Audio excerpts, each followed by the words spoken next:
Here's the issue, Mark. You and I are aging, and that it's hard to stop that. Nope, you know it's what I mean? problematic.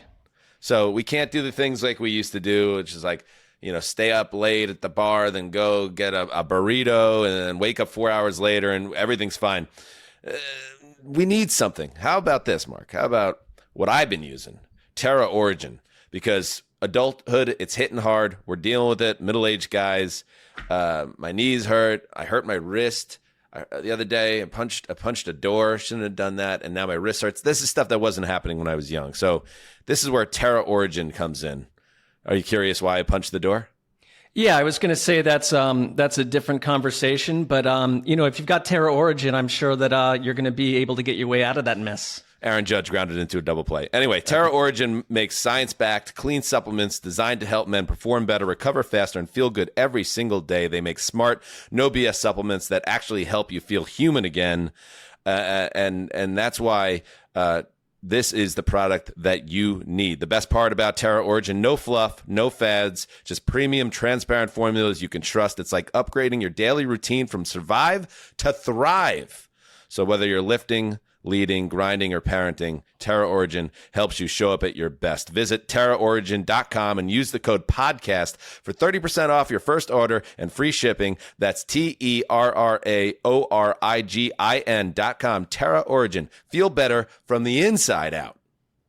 Taking care of your eyes shouldn't be a hassle. That's why Warby Parker is a one-stop shop for all your vision needs. Our prescription glasses and sunglasses are expertly crafted and unexpectedly affordable. Stop by a nearby store or use our app to virtually try on frames and get personalized recommendations. Did we mention we offer eye exams and take vision insurance too? For everything you need to see, head to your nearest Warby Parker store or visit warbyparker.com today. That's warbyparker.com. Just trusting my feet, trusting the 10 players around me. That's really all it comes down to, going out there, trying to make good decisions, put the ball where it needs to be. The importance of this win in the AFC. 1-0.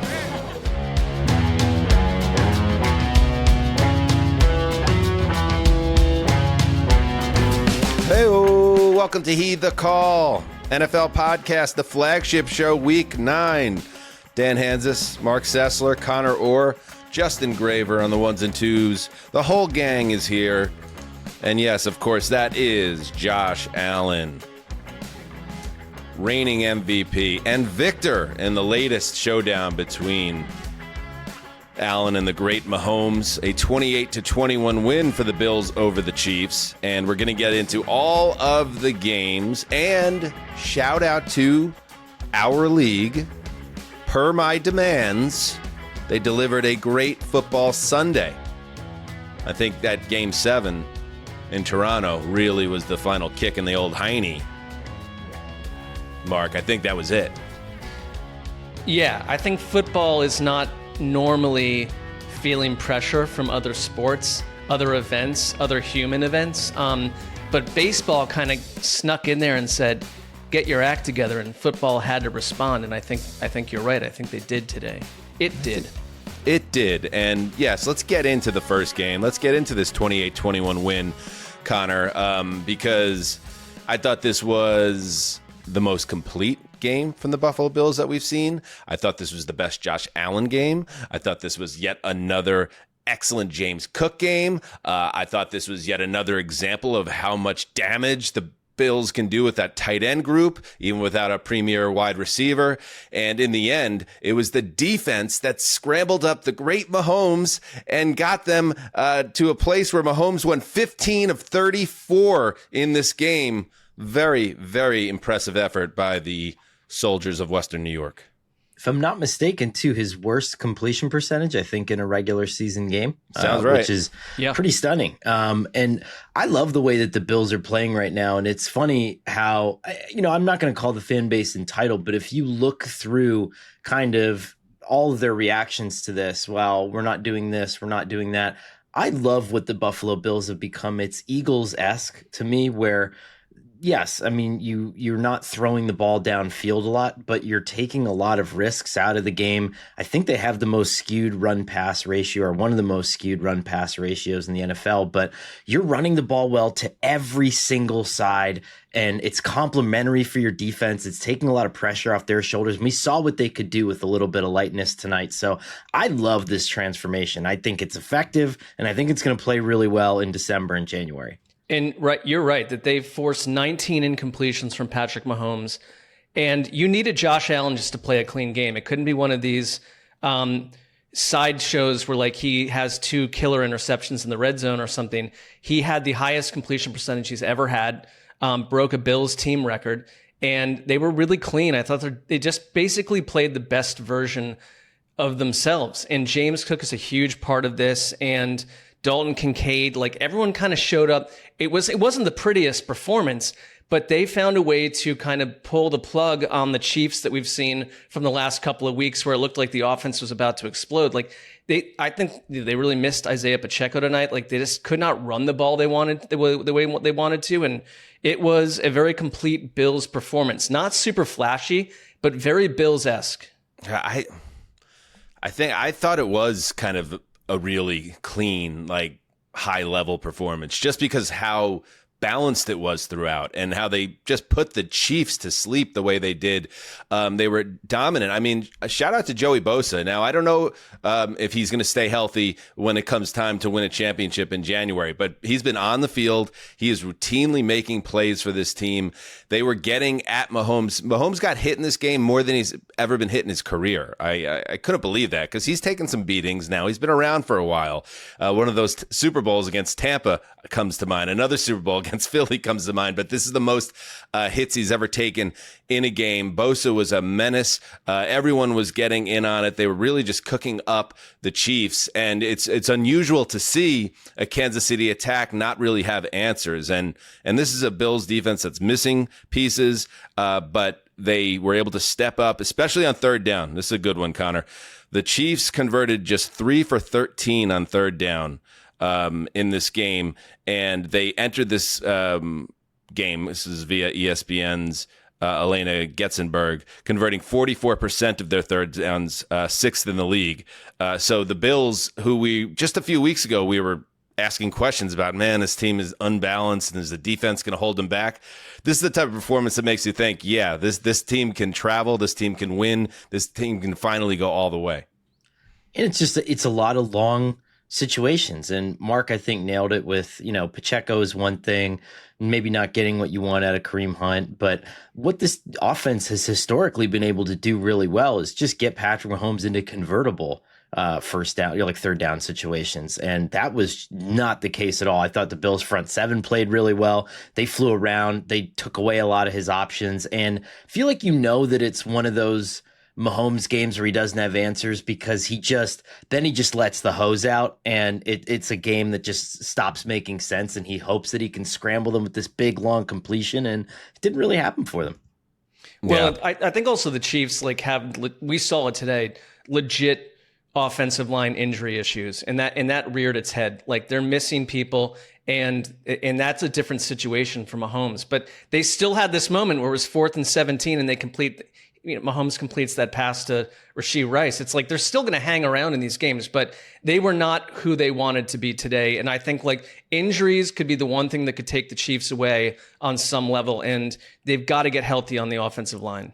They're missing 3 starters now. Right. On the offensive line. That obviously is going to make things difficult, both in pass protection and running the football. I thought, and you saw it with another really smartly designed red zone play with Rashee Rice for his touchdown in the first half. They did a great job erasing Rice from the game plan in the second half. He had that one long reception on a 4th and forever, but other than that was his only touch of the second half. And Travis Kelce took a wicked shot. It was just like Buffalo, legit. They sent a message, I think, to Kansas City in this game. That was a vicious shot, a legal shot to Kelsey's ribs at the end of the first half. Mahomes trying to keep a play alive near the sideline, gets absolutely smoked throwing one down the right sideline. And I credited Mahomes for getting up because that was a vicious hit as well. So I just thought the Bills brought like kind of the best version of themselves. And I know what he said there, Mahomes or Allen said at the end of the game to CBS, which was, oh yeah, just 1-0. But no, it's not just 1-0. They now have the head-to-head matchup, and they have, if they have a tie, they're going to play the AFC potential championship game or division playoffs in Buffalo. And not for nothing, Kansas City now is 5-4. And they're third in their division. So any idea that they're everything's going to go through Arrowhead again? It looks like this might be finally the year that does not happen. They're not just 1-0. They've gotten through the last 2 weeks with 9 rushing attempts for Josh Allen. He rushed for 14 times in the season opener. And this is a massive sea change for Buffalo. And it's what they tried to do all along. This is why Ken Dorsey got let go in favor of, the directive for Ken Dorsey when he was there was make Josh Allen run less, figure it out. He tried. They got rid of him. They brought in Joe Brady, make Josh Allen run less. He let him run more. They ended up going on a deep run. This year, they're actually effectively allowing Josh Allen to run less. And it's the best. I mean, only 9 attempts over 2 games. You're saving his body for the end of the season, which is exactly what you need to be doing. And he still finishes with 2 rushing touchdowns. He's still kind of automatic by the goal line, but they're protecting his body. You're right. This is all stuff that's kind of like it could be a difference maker when we get to the gauntlet of the playoffs. One last thing. Prater hits the upright. And I think a lot of people had the same feeling after Kansas City looked like they were dead and buried. They take over near midfield, but they don't have any timeouts. And you could hear the audible disappointment, I thought, in both Nance and especially Romo. They just want Mahomes always to do the thing. And I get it. Like, you want to see all-time players do all-time things. But sometimes it's almost a little needy, I feel like, with that particular broadcast team. Like, oh, this is it, Jim. You know what's going to happen now. And it's like, well, it didn't happen. It didn't. Like, the Hail Mary, Romo had a funny call. Yeah, I think it might have been Nance, actually. It's like on the Hail Mary at the end, he's backpedaling.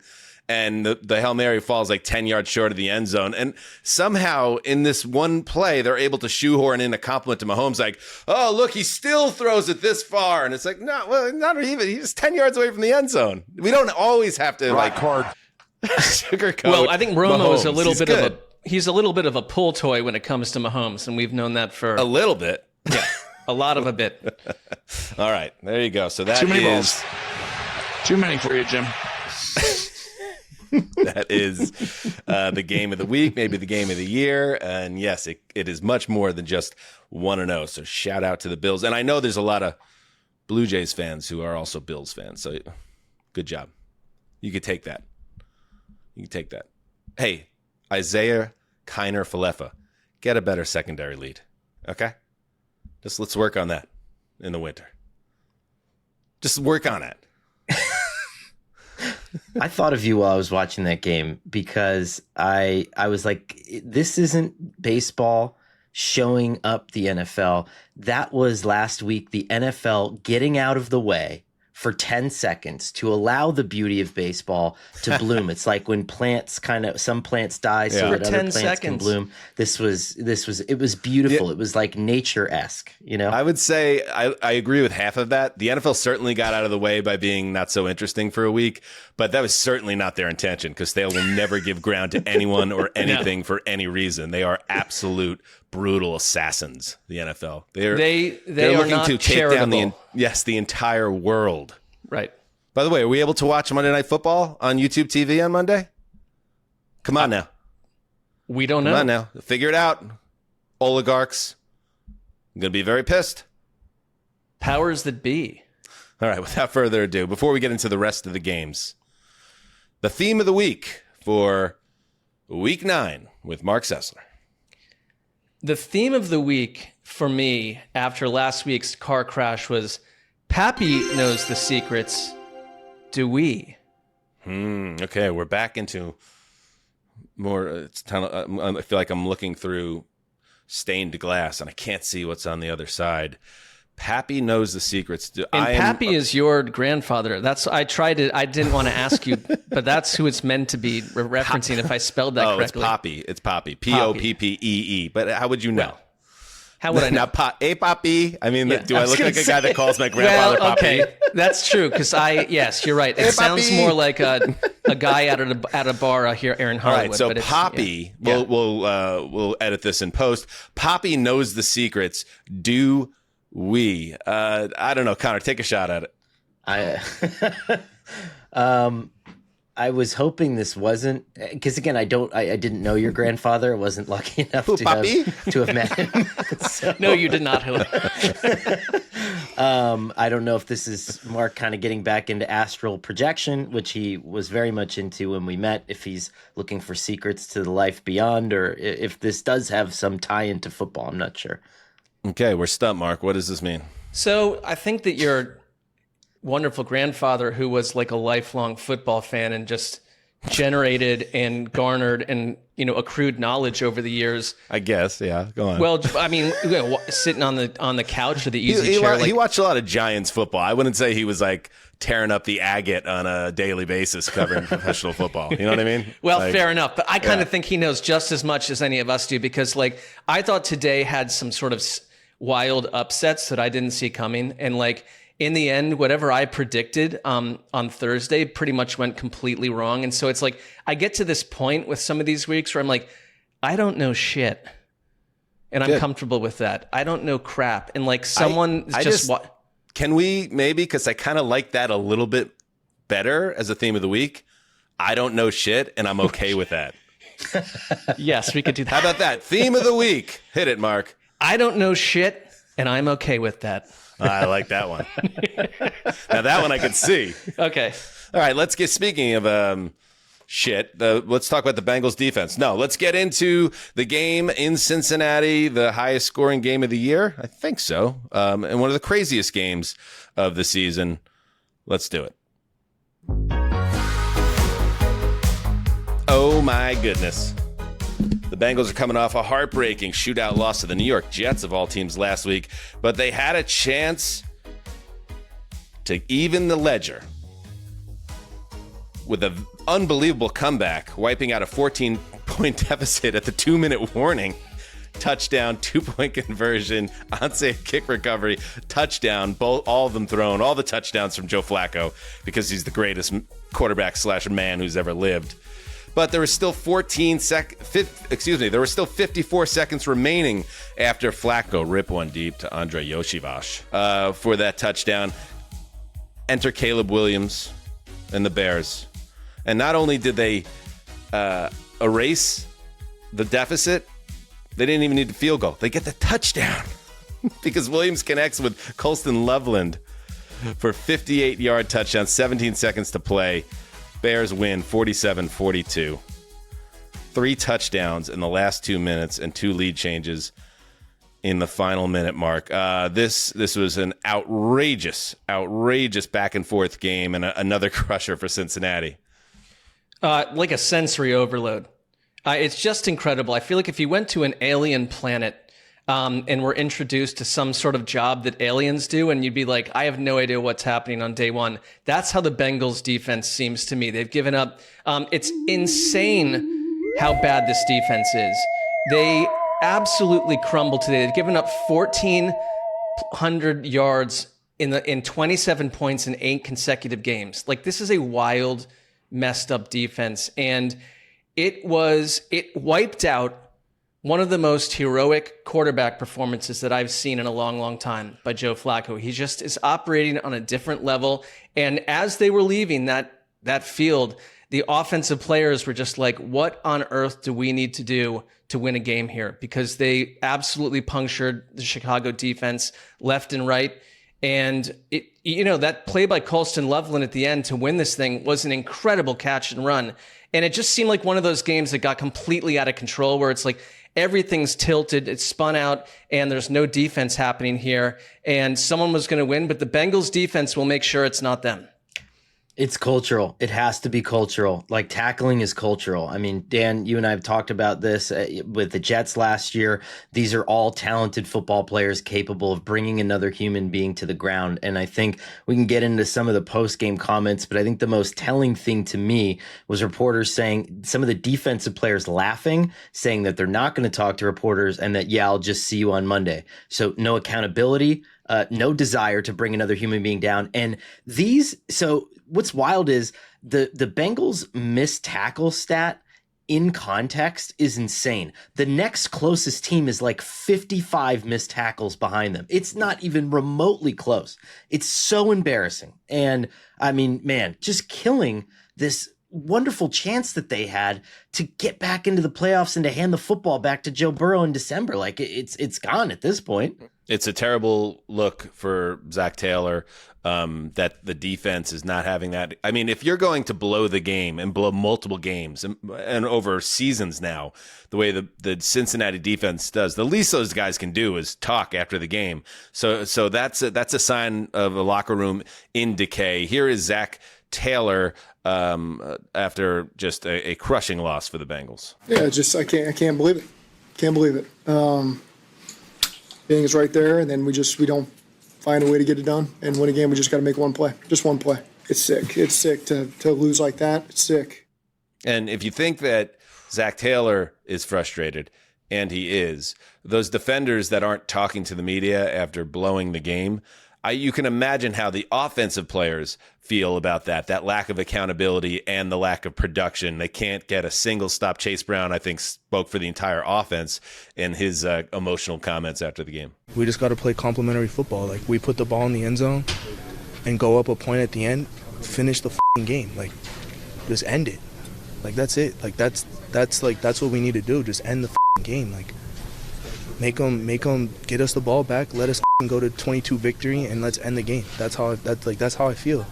Do you know how hard it is to be a quarterback and come in like Joe Flacco did, sight unseen, and run this offense the way that he has? And that this is the same team, it's the same issues as a year ago. It's cultural, you're right, Connor, because you can change the coordinator, but you've scored 38 plus in 2 straight games and lost both games. That's the first team to do that since the 1966 Giants. It's like a historical outlier how broken this team is. And you're going to see a fractured locker room. It's completely fractured. It's a minor miracle to get what you've gotten out of 41-year-old Joe Flacco, and to essentially have wasted it. And I think we could all agree at this point the Bengals season has taken on enough water where it's sinking to the bottom of one of the rivers there. Insert river. But like one of the 3 rivers. I don't know. But like that's the shame of it. Like, I remember before the season started, we were just having some fun and talking about Flacco on the Browns. Because remember, the Cleveland Browns traded Joe Flacco in division to the Bengals. And we said, if Joe Flacco ever led the Browns to the Super Bowl, I mean, he's a Hall of Famer, right? And I don't think Joe Flacco's going to the Hall of Fame, but these games that his tape he's putting together and these stats, I'd love to check in again on his career totals. It must be creeping up the list with these shootout performances. He's in my Hall of Fame, if that means anything. Like, he is in my Hall of Fame. He's wearing a gold jacket at Hanzus' version of Ken. He's just so much fun to watch. It's a shame. We should talk about the Bears, by the way. Oh, my God. Because the Bears, I still, coming out of a game like this, Mark, I still struggle to take them too seriously. They just seem to be flawed, but they are.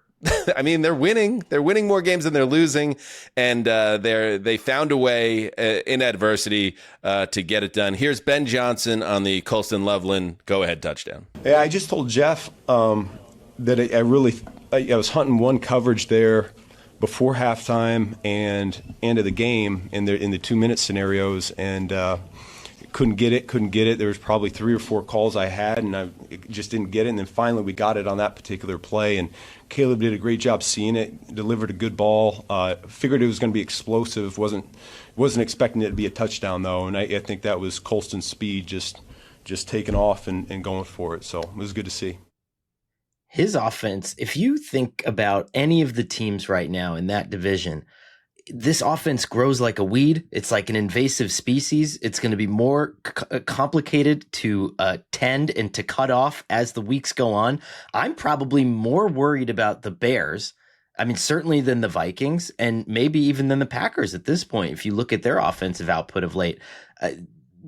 Every single one of his calls has such a complexity to it, and everything matters. And even the trick plays, like I heard someone saying, oh, he just does this for style points and show points. When Ben Johnson was in Detroit, I think he called something like 100 trick plays. The EPA on that was almost literally a point per trick play. And it F's with the defense, because now you're lining up and you're thinking, well, what if they could do something weird? And that's in your head. And he calls more trick plays than anybody else. He had the throwback to Caleb Williams, which is awesome. Then the Philly special for the touchdown. I mean, this guy is so much fun, and he's replicating it, and it just works. And God, it's just so much fun to see a Bears offense. Connor, they had 283 yards on the ground, 7.5 yards per carry. And also no DeAndre Swift. Like Colin Meningai comes in out of nowhere and runs for 176 yards on the ground. And to Connor's point, 4 different players threw a pass in this game, but the trick plays work. They not matter. Just style points. They matter, they work, and you kind of do when you think of this division. You're like, the Bears are going to come out and surprise you. And it wasn't super pretty today, but I see young players being developed in this offense too. And Loveland is a great example of that. But it's like there's something to latch onto with the Bears. They just need consistency, because there's they're more fun to watch. I imagine Bears fans are they're losing their mind in a game where the offense is putting up yardage like this and winning that way. Just need week-to-week consistency. I think a lot of that goes back to the quarterback, but there's a lot of potential here. A lot of potential. Put a bow on it, Connor. The biggest number to me.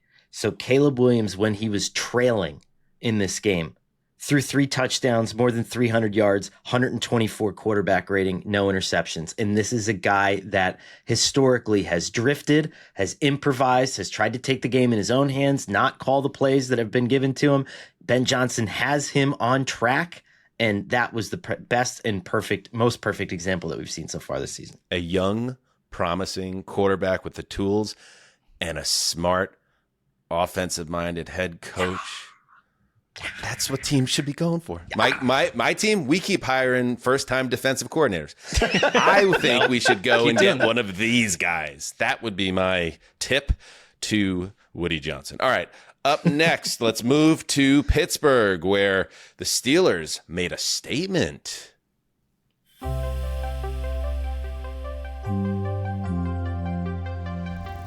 Who's going to stop the Indianapolis Colts? Who's going to stop Daniel Jones? Who's going to stop Jonathan Taylor?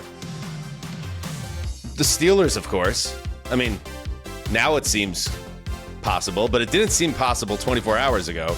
But after a game in which Pittsburgh absolutely rattled Danny Dimes, definitely more Danny Dimes than Indiana Jones in this game. In fact, Daniel Jones had 5 of the 6 turnovers the Colts coughed up in this game. In the end, 27-20 Steelers over Colts. The fact that it was only 7-point margin with 6 turnovers, tells you a lot there. But that is a huge performance for the Pittsburgh Steelers on their defensive side of the ball, because as we know, that side of the ball has been the problem all season. Aaron Rodgers has come in and absolutely done what they asked him to do, which is run that offense professionally, take them up a level, and he has certainly done that. But what's been killing this Steelers team all year long is their inability to cover and their inability to get a big stop, and they did that over and over and over again. And I talked about it on Thursday. They have been very bad against the run, which it was set up for Jonathan Taylor to have a huge game. But they have been good at getting at the quarterback, and they were all over Jones in this game. And Jones really struggled. He messed with his rhythm. You could see that he even on plays where he wasn't picked off or fumbling, he was kind of rushing his throws. He felt the pass rush. It looked a lot like the Dimes that struggled at times with the Giants. Now, is that a sign of something to come? We'll see, Mark, or a sign of, oh, look, he wasn't so good after all. I'm sure all that's going to come now. But in the here and now, I'm going to focus less on the Colts having a really bad day and more on Pittsburgh showing that they have this in them and how that makes them a more serious team in the AFC. It's a huge win for Pittsburgh because you were on the edge, you being all of us, of kind of selling them down the river in terms of what their defense is and what it means for who they are. And like to come out and take the hottest offense in the NFL and do this, it's sort of where my theme came from. Where like I didn't expect this, and now I have to look at both of these teams differently. And like I wanted to fight against the concept that the Colts are a mirage, that Daniel Jones is a mirage, that it's all going to be, it's going to turn midnight at some point here. And like, here's the kind of game where it's like, well, the Steelers are who we think they are. They're going to win about 10 games, and they come and undressed a Colts team that I want to believe in, but I watched this and saw this and the turnovers. It was atypical of them, but with Daniel Jones, there's always this thing in your mind, like, it's kind of like the Sam Darnolds in the early Baker Mayfield scenario, where it's like, who is this real? Is this real? Is a quarterback transforming before our eyes, or is he not? And like, I watched today, the Daniel Jones of today, and I'm kind of like, I'm back concerned about where this team goes. Well, we complained about that Steelers defense, and it was old, and it just looked like everyone was out of place. I think you switched Jalen Ramsey to safety, and then Peyton Wilson. I mean, the second-year guy, 25-year-old, had a career high in tackles, had the pick, he had the other tip that led to the other interception. That's what you need. I mean, you need young blood in this defense getting after the quarterback. Mike Tomlin is great at designing ways to get to the quarterback, as guys just weren't getting there. So when you have TJ Watt kick it off with the strip sack, then you have some of these backers that can move, that can actually get after the passer. And finally, the floodgates are starting to open a little bit. And that's true. And here's my second annoyance. I locked this team, the Colts. And you know you what? Weren't alone. Like, you know, I wasn't. It was two of us. And I would like to enjoy one football Sunday where anything occurs the way that I desire it. Like even like a shred of one thing. A shred. Well, this is why I don't like to be lock bros, because we both lose. It's no fun. What do you mean? It's fun for Connor and I. Yeah, sure. We check 2 boxes there. Stupid. Okay. With one game. Wonderful.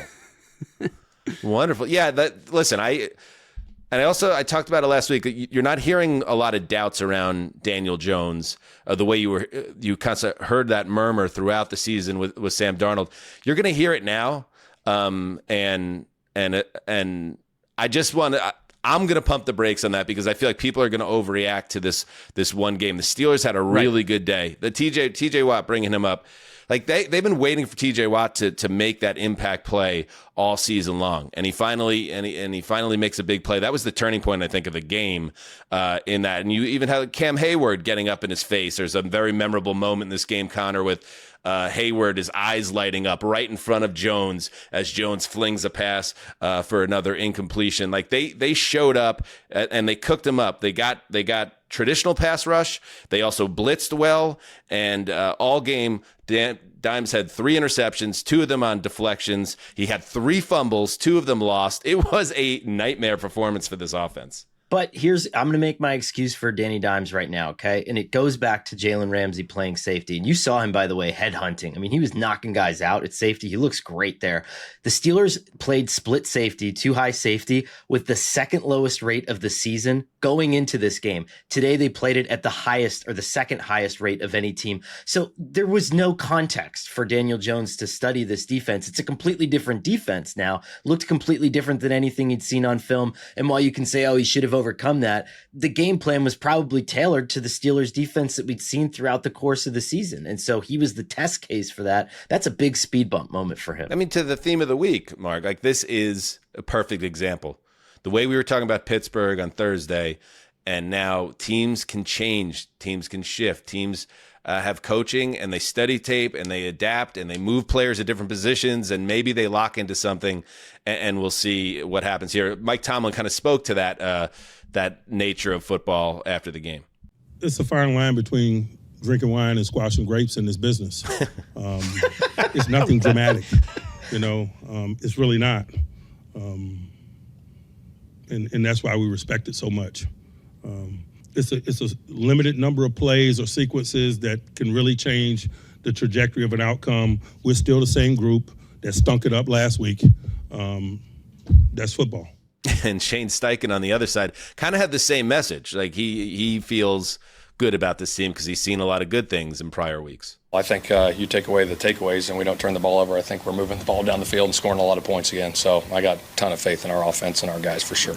Yeah. There you go. Well, you're allowed to, like, that would be my other comment to Connor's point of, like, not selling Daniel Jones down the river. It's like, you're allowed to have a poor performance. Like, there's just ultra mediocrity across the league right now. And every one of these teams is going to have a stink joint performance. And this is where it came today. But it's like, I'm not done with the Colts at this point, but it just leaves you wondering what the ceiling is.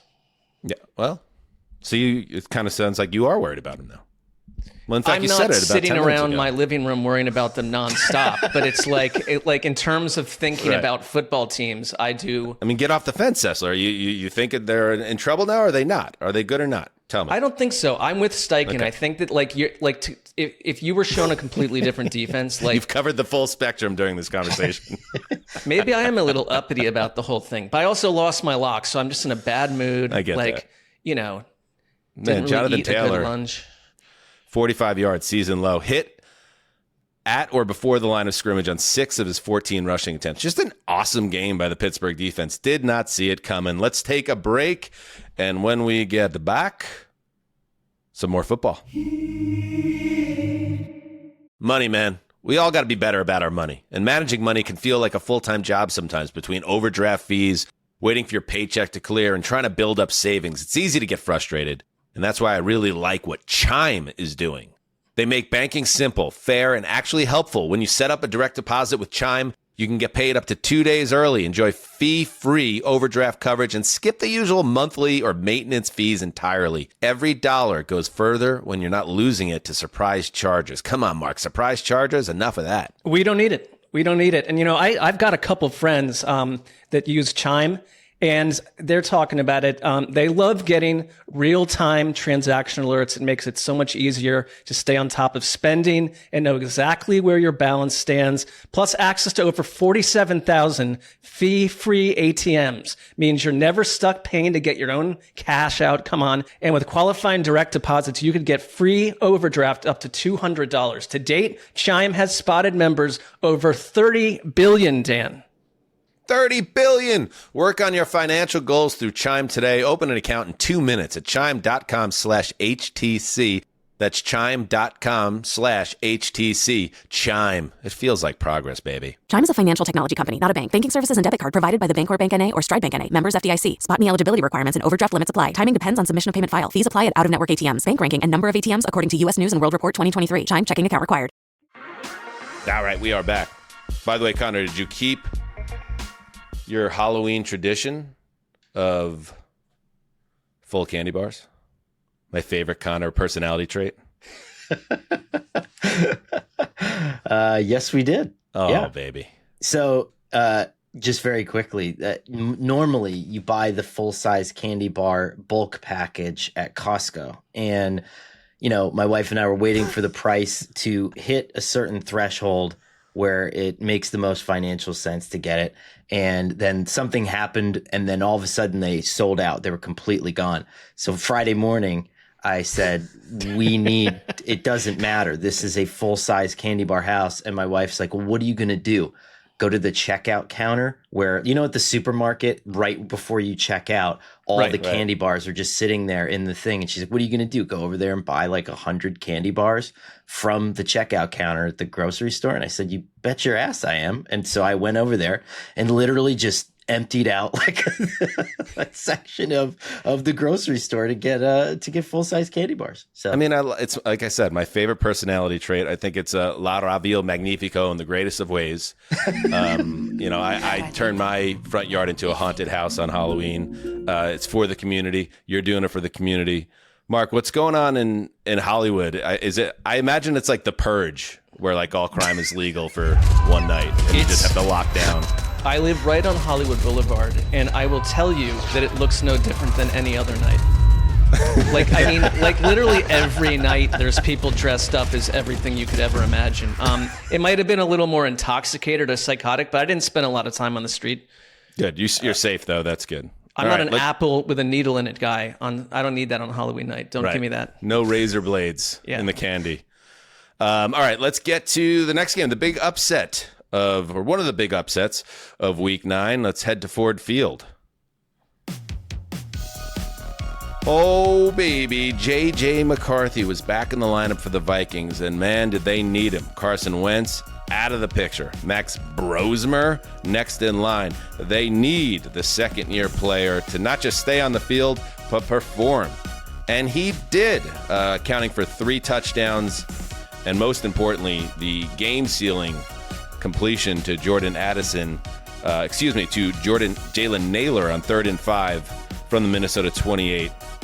A play that allowed the Vikings to run out the clock on a 27-24 win over the Lions. Vikings move to 4-4. Lions fall to 5-3. And this is a big win, Connor. This is a real big win for the Vikings. And after a lot of talk and debate and hand-wringing about the quarterback position, McCarthy coming in, staying healthy and playing well, it really lifts all the boats in Minneapolis. So it's really interesting. I went back and so let's put the broad statement here is that McCarthy was at least effective enough to hand the ball over to Brian Flores' defense, which was unbelievable. The Lions' offensive line is pretty brittle now, and they just collapsed that with regularity. I think it was like a 50% pressure rate, ton of sacks, ton of everything. I mean, they were in Jared Goff's face the whole night. But what's interesting about J.J. McCarthy is he's getting better at the plays where, like the scripted plays, right? First 15 plays of the game. I think the first game I went back and I counted the ball against the Bears. He was like 2 of 4. And then the next game against the Falcons, he was like 5 of 6. Today he was 6 of 8, 68 yards and 2 touchdowns within the first 15 plays of the game. Those are the ones that Kevin O'Connell writes out all week. They practice and they work on. And to me, that's like the ultimate sign of progress, right? Because that's a picture of what he's comfortable with, what he's good at, and what the coach feels good enough calling for him. And he's acing that part of the test. Now, the rest of the game, little Blake Bortles in there. He was a little high and hot, little Zach Wilson, little behind your receivers, but a couple of really nice off-script plays and the back shoulder throw to win it. So it's good enough. Let me say this. This is what I would love around J.J. McCarthy, because I was already seeing it in my mentions. Because I've been pretty vocal about my feelings about the Vikings and how they handle the quarterback situation.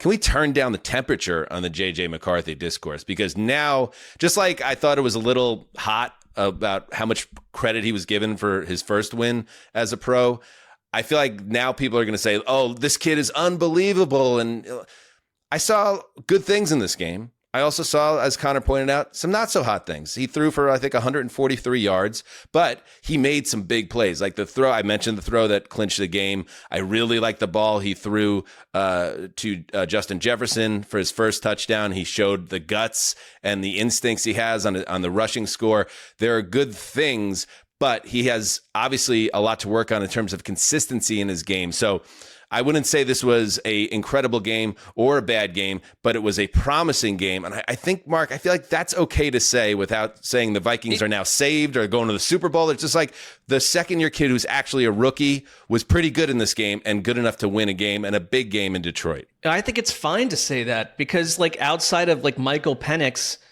he's got less starting experience than anyone in the league. And to Connor's point, you're seeing growth. And like, what is the patience level with these players? Like, I know that you were suggesting, like, if he weren't healthy or something, that you go get like a Geno Smith or something. Like, I think like they've got to believe in him and grow him. And if you're paired with what Brian Flores and that defense did today, you got a chance, because that was a masterpiece to shut down the Lions the way they did on the ground, especially. This is a shocking result because I was ready to basically say goodbye to the Minnesota Vikings. And like, now you're 4-4. This division is all kind of smushed together at this point, and I don't see dominance from any one of these teams. And if McCarthy can complement the defense this way, you can win games down the stretch. Goff was sacked the season high 5 times, finished just 5 of 17 on 3rd down. They ran for just 65 yards. David Montgomery had a big fumble that led to a touchdown. Flores and Connor Flores' defense has been a little hot and cold this year, but they, like Pittsburgh, had their best game of the year in a big spot. Yeah, Javon Hargrave looked like Aaron Donald in this game. And I mean, the Taylor Decker side of that offensive line, I mean, they were down to, I think, their third string guard, and Decker was hurt going into this game. So again, easier to expose in that situation. But it's interesting, like Dan will protect some young boys, but then JJ McCarthy is just ripe for the picking. Yeah. But tell me how many young rookies within their first 3 starts win conference offensive player of the week and then follow that up, Dan, with the even more prestigious Tom Brady LFG award. Okay. This is what I'm talking about. The Tom Brady LFG award, which is arguably what is that? Is that actually a physical award? Prestigious.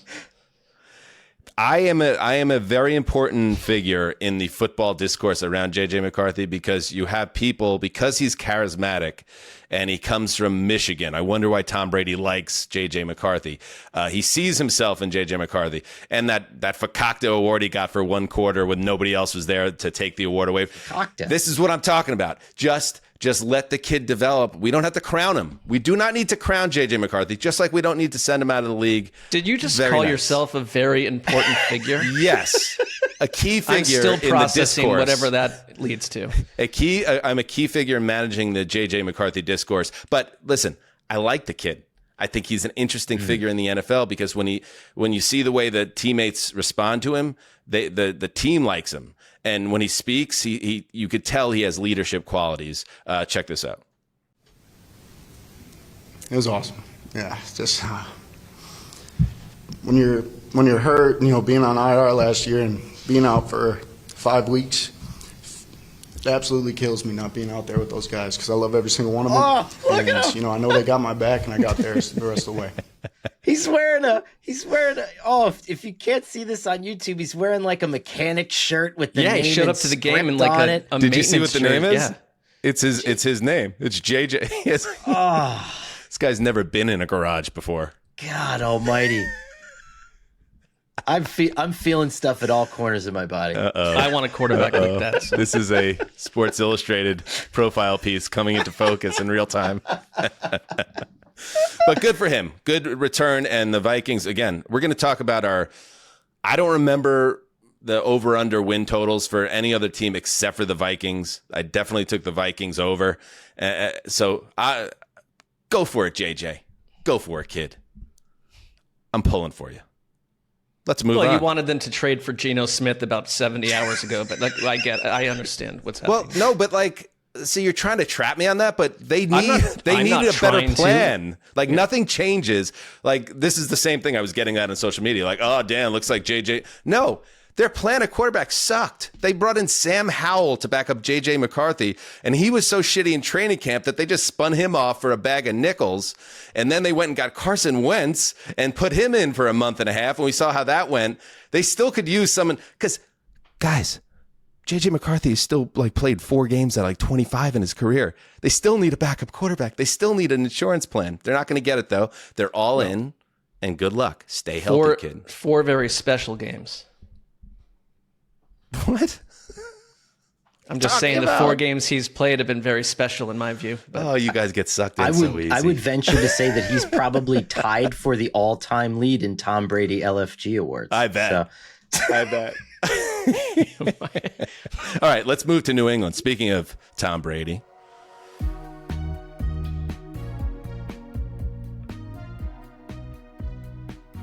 I'm important to the discourse around the Vikings. Tell yourself as much. It was important. Kickers. Kickers are important. They're too important. That's the problem. The Falcons battle to the very end against the Patriots. Really gutty effort by Atlanta on the road against a really good rising Patriots team. They tie the game on Drake London's 3rd touchdown catch of the game. That guy is a stud, Drake London. And then what happens? Parker Romo misses the extra point, stays 24-23, and then after Drake May, as he does, because he's a great young quarterback, converts on a 3rd down to Hunter Henry, they can run the clock out. So that missed extra point is the difference in for the Patriots, who win their 6th straight game.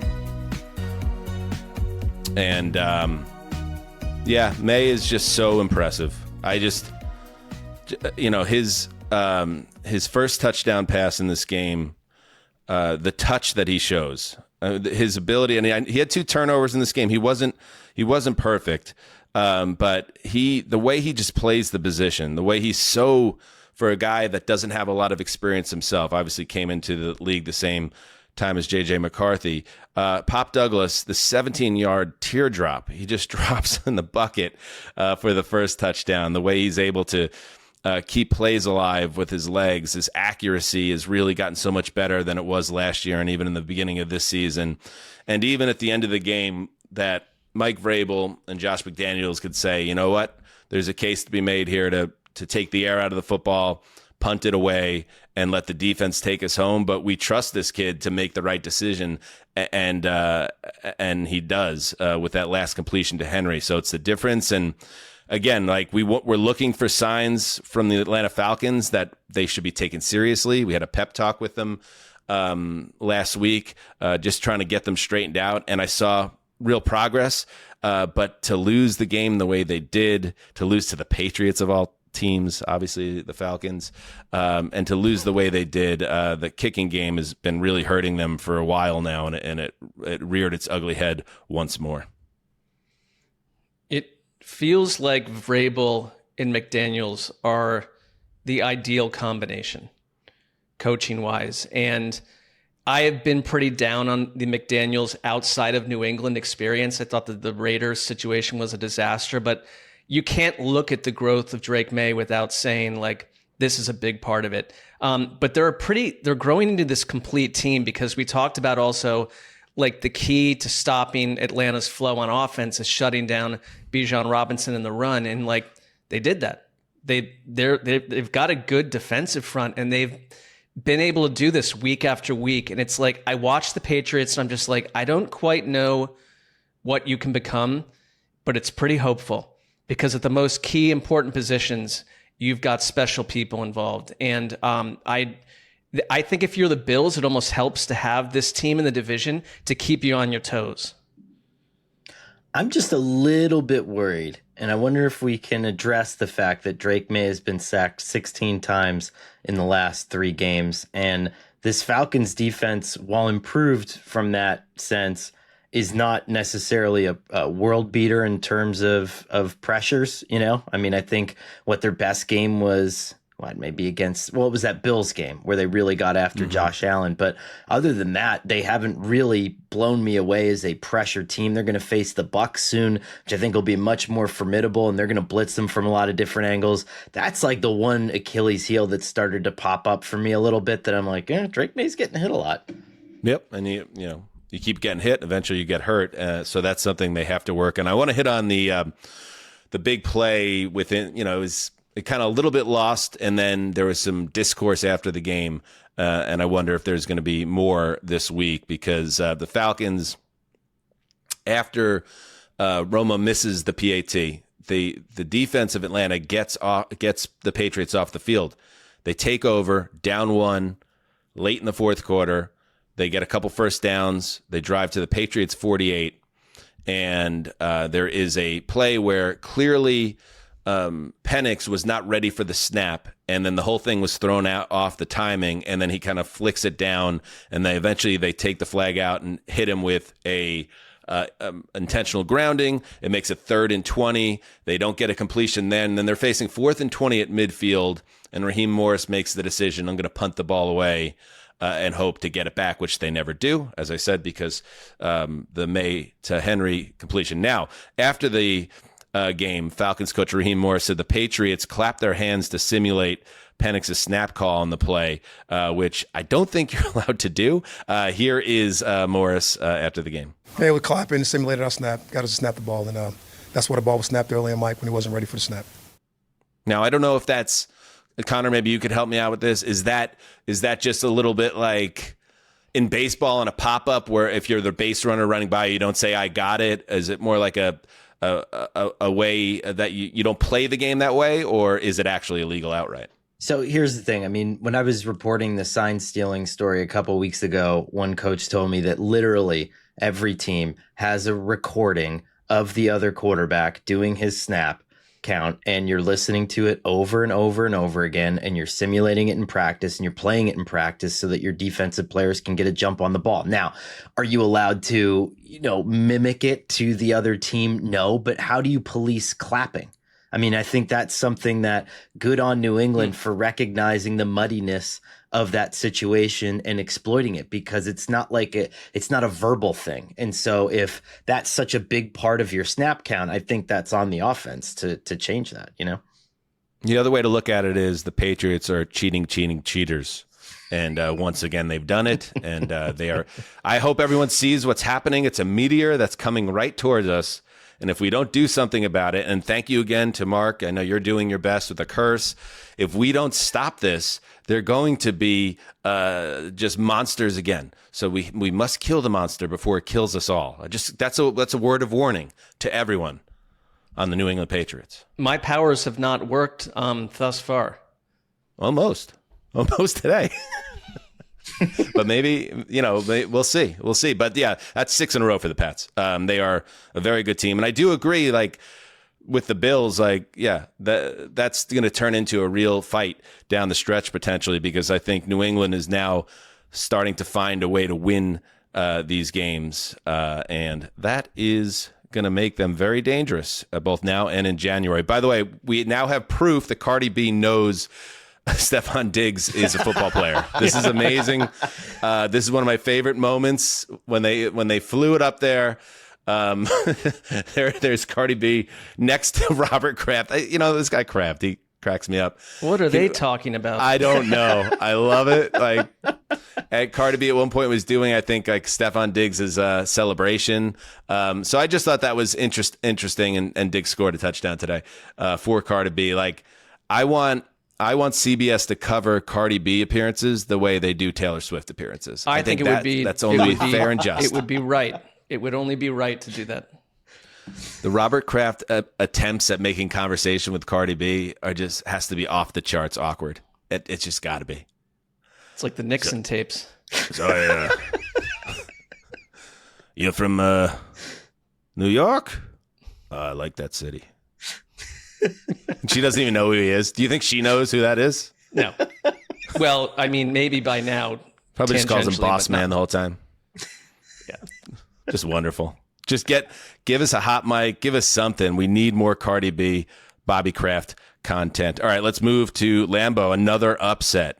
What is going on? What is going on with the Packers, man? Ugh. Are you good or are you not? Anyway, what about the Panthers? Are you good?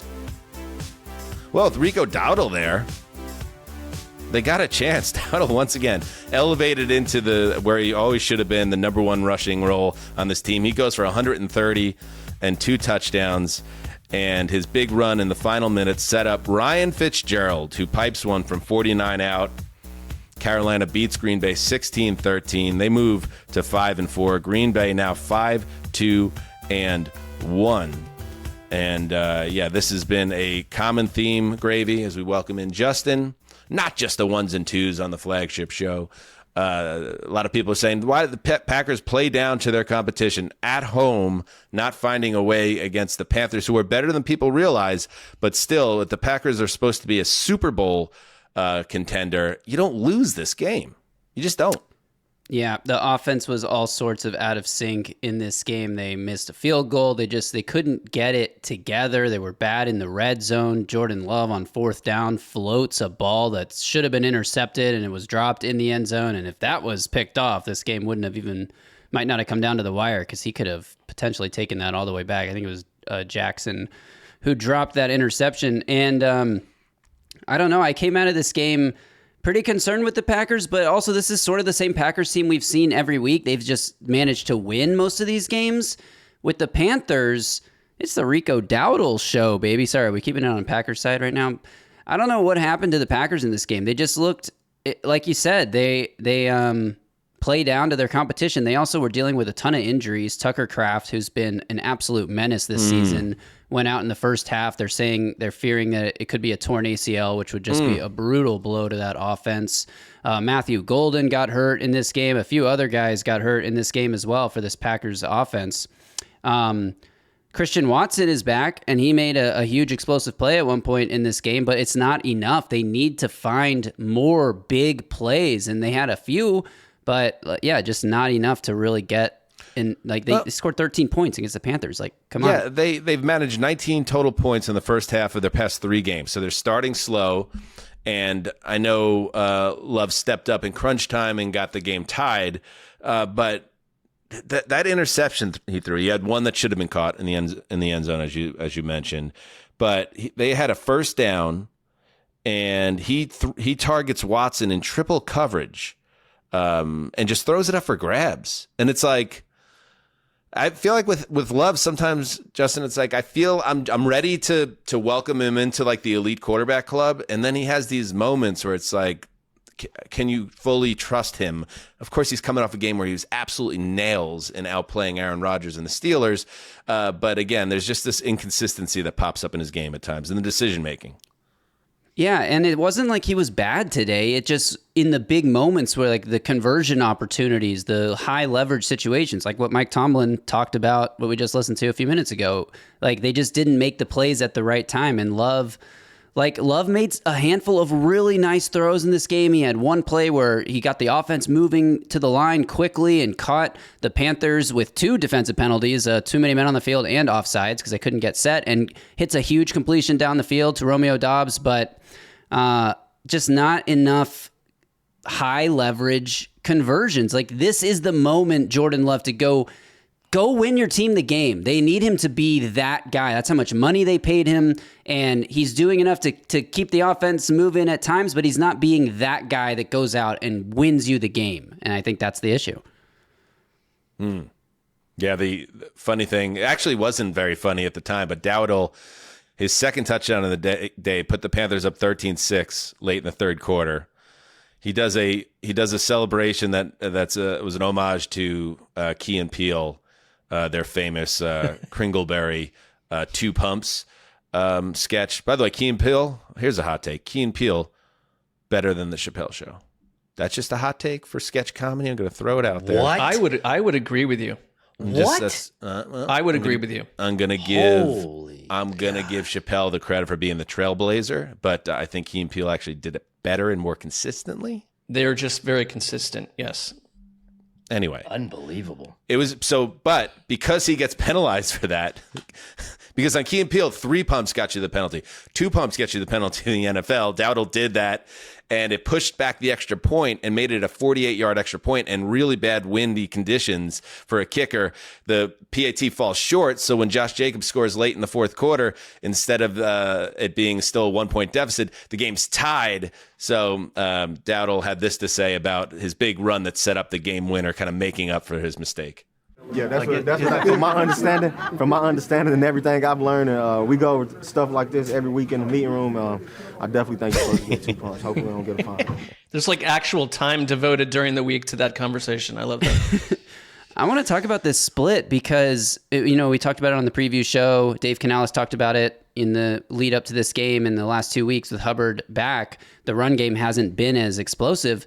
Dowdle is it was crazy because Hubbard did have 5 carries in this game. He managed 17 yards on those 5 carries. But Dowdle, 130 yards and 2 touchdowns on the ground on 25 carries, averaged 5.2 yards per attempt compared to Hubbard's 3.4. It's like the difference when he is in the backfield, you can feel it. Like it's noticeable. It's not just like one guy's a little bit better than the other, or one guy happens to be on the field when the blocking's a little bit better. Like Dowdle was electric, and he's been electric every chance he's got this season. And I think the Panthers are going to do the right thing now and ride him. But if you look at their wins and losses, it's like the games where Dowdle was the lead back, those are the wins. It's this has already been settled, though. What are you getting upset for? They split him. He was nails for the games when Hubbard was hurt. Then when Hubbard came back for 2 games, they tried to make a split, and it didn't work. And then they came out in the media and said, we're going to give Dowdle the job because he deserves it. And then he out-touched him and carries 25-5. It's done. Yeah. They did like it. Canales just did a good job with that last Yeah. week, basically. Like, Sure. and what a big win for Don't be Dave stressed Canales. about it, Justin. I just wanted It's to done. acknowledge that like it played out the way that we Yes. all foresaw that it would. Like Dowdle legitimately is a lot better player. back at this stage of their careers. It's a good player. All right. And Bryce Young did lead the field goal drive. One other last thing I thought was interesting in this Yes. game was Dave Canales making the very smart decision to give himself the chance in the second half to pick which direction they were going. And Greg Olson pointed this out on the broadcast multiple times so that they could kick with the wind to kick that game-winning field goal and not be in the situation they were in when they missed the long extra point try. Gotcha. There He's you going go. to win Coach of the Year. I like that. about that. He's on a little heater. Canales Panthers on a are little frisky. heater. They're 5-4. They're a frisky team. Yes, they are. Coach of the Year. Let's take a break. We'll be right back. Hoo boy, fall always feels like a reset between busier routines and shorter days. Finding time to cook can be a nightmare. That's why I love Factor. Their chef-prepped, dietitian-approved meals make it easy to stay on track and enjoy something comforting and delicious, no matter how hectic, Mark, the season gets. No, it's absolutely true.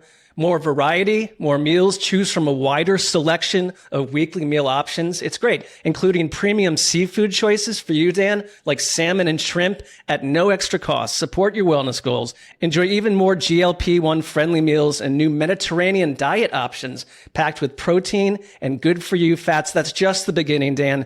There is no end to the goodness of Factor meals. I like it, yes, and I love that Mediterranean diet. We're trying to tighten up. We're trying to look good on camera, Mark, Right. and Factor is helping us on that point. I use this, Mark uses this, and you should too. If you're a busy person, if you want to eat healthy, if you don't want to have a big time commitment issue, Factor's for you. Eat smart at factormeals.com/HTC50 off and use code HTC50 off, HTC50 OFF, to get 50% off your first box plus free breakfast for a year. How about that? That's code HTC50 OFF at factormeals.com for 50% off your first box plus free breakfast for a year. Mark, that's the most important meal of the day. Get delicious, ready to eat meals delivered with Factor. Offer only valid for new Factor customers with code and qualifying auto-renewing subscription purchase. Dan, do you, I know this happens to you. Do you remember that doctor's appointment you were supposed to make a while ago? The one that you were meant to book and completely forgot about until now? You know that appointment, right? Yeah, I know exactly the one you're referring to. I don't know how you know so much about my personal life, but go on. That's a fair question. But listen, it's certainly happened to me. There was a morning when I woke up with like a ridiculous case of pink eye. I don't know how I got it. That's for a different conversation. But I went to ZocDoc, and they made it so easy to book an appointment. It's all online. You might even be able to book an appointment before the end of this ad read. It's that easy. I solved my problem in like 3 minutes, got the stuff to put in your eye, and bang, we were good. ZocDoc is a free app. I like this too. And website where you can search and compare high quality in-network doctors and click to instantly book an appointment. With ZocDoc, you can book in-network appointments with more than 100,000 doctors across every specialty, from mental health to dental health, primary care to urgent care, and more. You can filter for doctors who take your insurance, are located nearby, are a good fit for any medical need you may have, and are highly rated by verified patients. You can also filter based on specific preferences, whether that's looking for a male doctor, Mark, speaks a specific language, has availability that fits with your work schedule, or has an opening in the next day or so. Once you find the right doctor, you can see their actual appointment openings, choose a time slot that works for you, and click to instantly book a visit. Appointments made through ZocDoc also happen fast, typically within 24 to 72 hours of booking. Exactly what Sessy needed. He was about to lose that eye and then said he was saved. More often than not, you can even get same-day appointments. Stop putting off those doctor's appointments and go to ZocDoc.com/heed to find and instantly book a top-rated doctor today. That's ZocDoc.com/heed, ZocDoc.com/heed. All right. Oh, we gotta, you want to talk about, in the NFL, sometimes a game can start one way and finish in a totally different way. Which takes us to the desert and the Jacksonville Jaguars and the Las Vegas Raiders.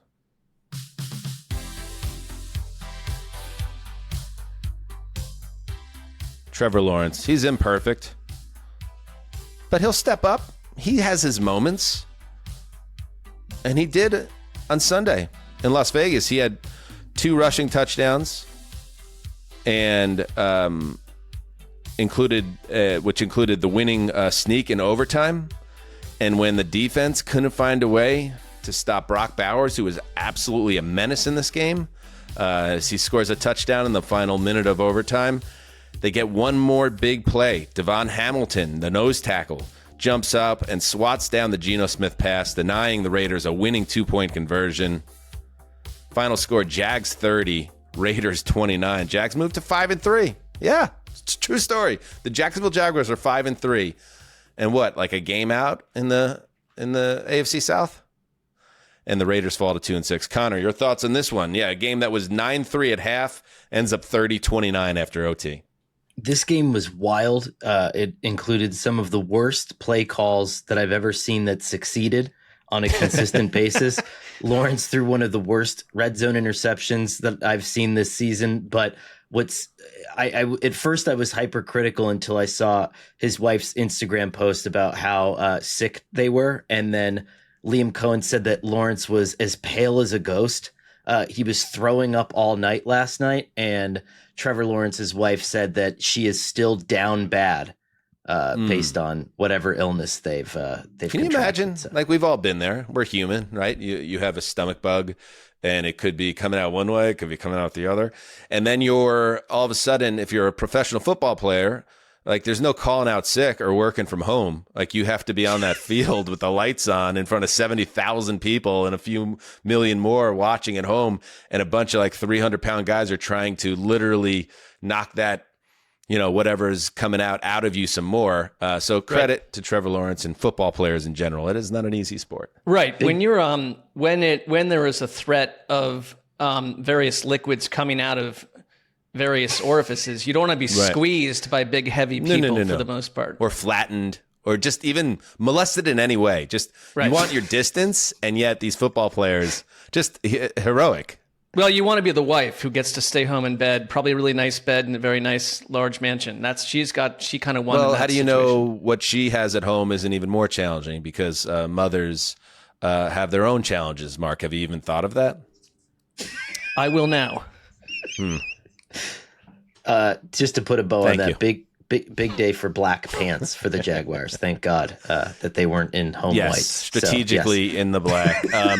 Hey, I want to touch on Cam Little for a second. The kicker for the Jaguars at the end of the first half. He set the NFL record. I'm not alone, I'm sure, but I called this. It was happening this year. I think I said there's going to be a 70-yard field goal this year. Cam hits a 68-yarder. It breaks the Justin Tucker just being erased from history. It sets the regular season NFL record for field goals. It would have been, I think it hit the bottom of the net. And I just want to I don't want to be too critical, but I do want to play the audio of the team. When we do our announcer power rankings, the Chris Myers, Schlereth team, just an electric duo. Yeah, they don't tend to rate very high. And as the team's celebrating after Little hits the kick, I'm thinking to myself, has this announcing team mentioned that they just set an NFL record? Hey, let's listen to the call, and also, Justin, give me a clock, and let's see how long it takes either Myers or Schlereth to mention that an NFL record had just taken place. All right, so Cam Little had a 70-yarder in the preseason. Now, in pregame warm-ups in here, he did make from 60. This will be 68 yards with 4 seconds remaining. And Trey Tucker is back in the end zone. Then we can return this if the Raiders have a chance for points. Come on, Chris. Mention it. Say it, Chris. 68 yards away. It's up there. It's out there. And it's gone. It's gone from 68. NFL record. Say it. Say it. Cam Little. Cam's up big. Someone say it. You've got to be kidding me. Just driving that ball. You see the low trajectory. Someone fucking say it. I mean, that's good from 70. And this versus regular season. Wow. And he's had a rough year, a sophomore slump. Jacksonville, they got a great rookie year out of him. And he was 0 for 2 in the last couple of games from 50 yards. It's an NFL record 68-yard field goal. Finally! Wow. 1 minute and 8 seconds. It took you 68 seconds on a 68-yard field goal. To mention that we just set an NFL record. I'm not what sure are Chris we Myers doing? knows what city he's in half the time. Who's in the ear?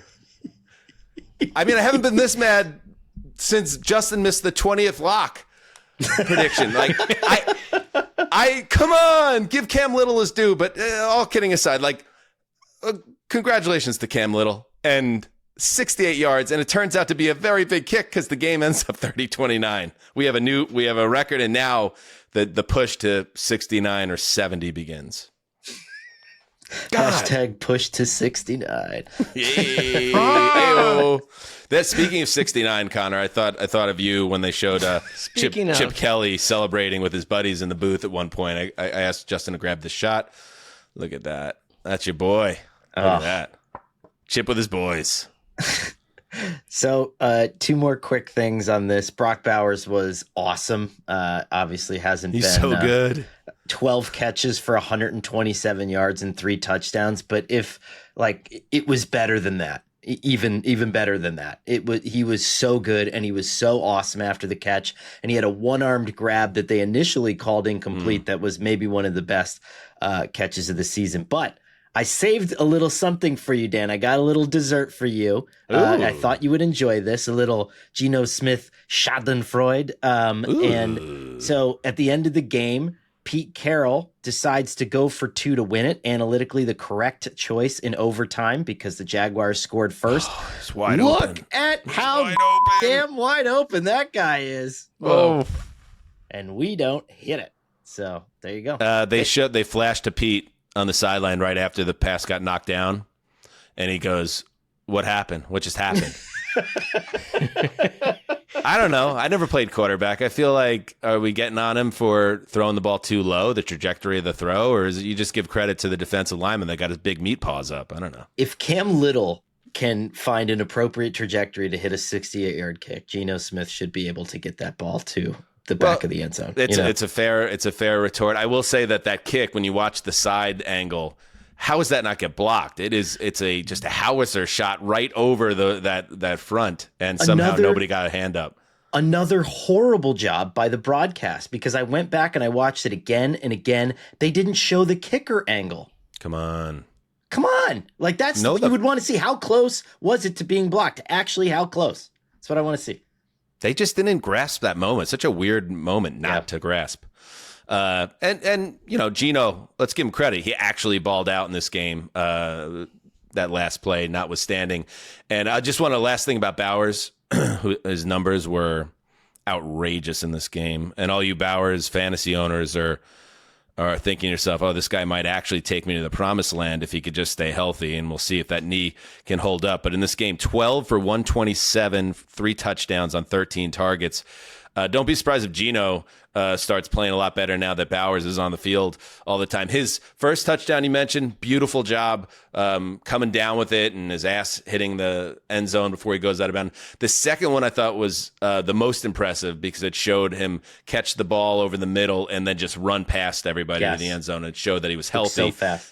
And then the third one was impressive in its own way because it was one of those things where a receiver or a tight end in this case is so locked in that he's going to score the touchdown that they need. Like, he's going to get it. And Geno, to his credit, got it to him. They just couldn't get the 2-point conversion. Probably should have targeted Brock Bowers. Maybe it would have been different. But to think we had a show a couple weeks ago where our friend Arif Hassan suggested that Brock Bowers be sent out of Las Vegas for a couple of lower round picks. I think that was a joke. I think it was a prank, and a good one at that. On us. Yeah, Brock Bowers, I wouldn't trade him for a first-round pick or 2.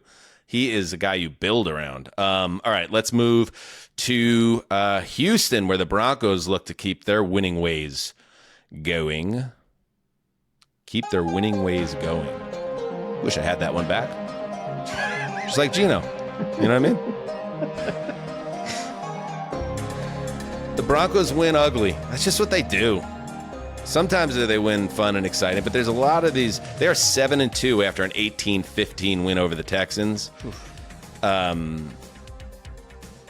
But they include games like this. Nix throws 2 touchdown passes, and they are able to come back with 11 unanswered points in the fourth quarter. Will Lutz makes a 34-yarder as time expires. And yes, that was the difference for Denver, whose winning streak is up to 6 games. Here's Nix on the ugly nature of Broncos football at times, even though it is successful, and that's all that matters. It just proves that we can win tough games, and it proves that our mentality can adjust to where we expect to find ways to win. And it's, I think, a really good issue to have is when you're finding these, ugly wins, because, playoff games and tough games in the postseason are one-score games. You got to learn how to win those. I mean, incredible grit, Connor, for the team of Heed the Call.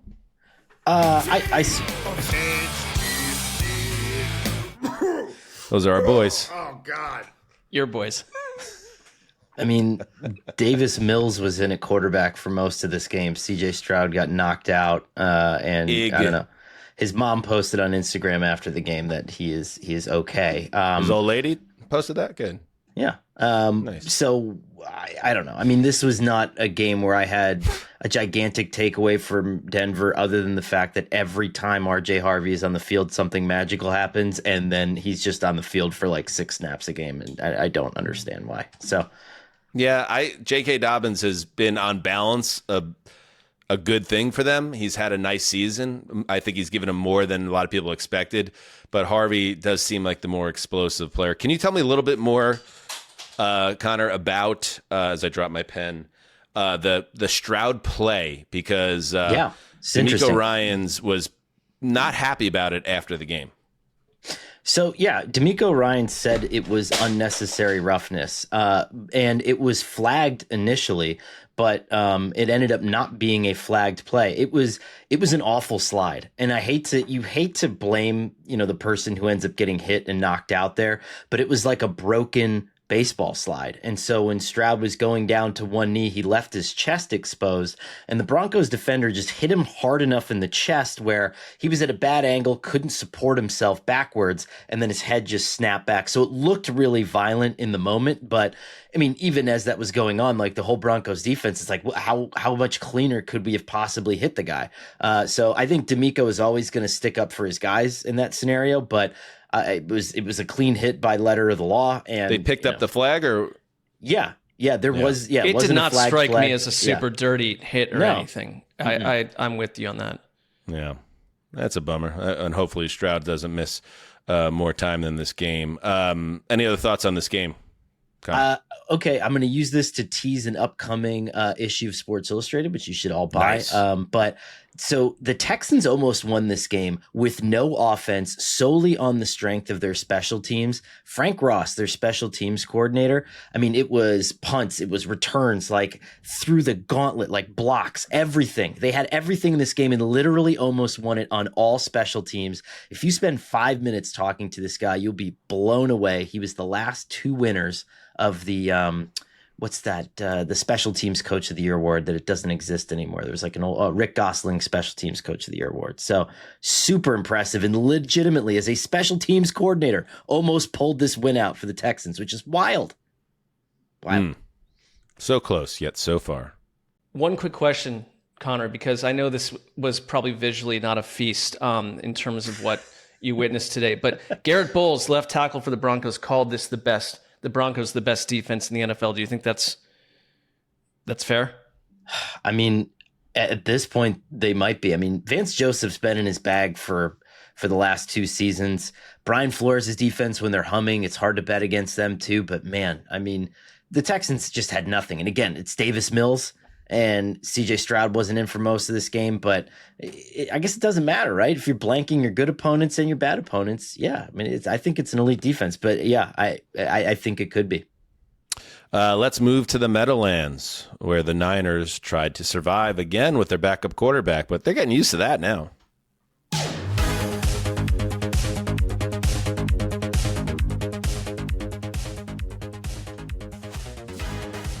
Yeah.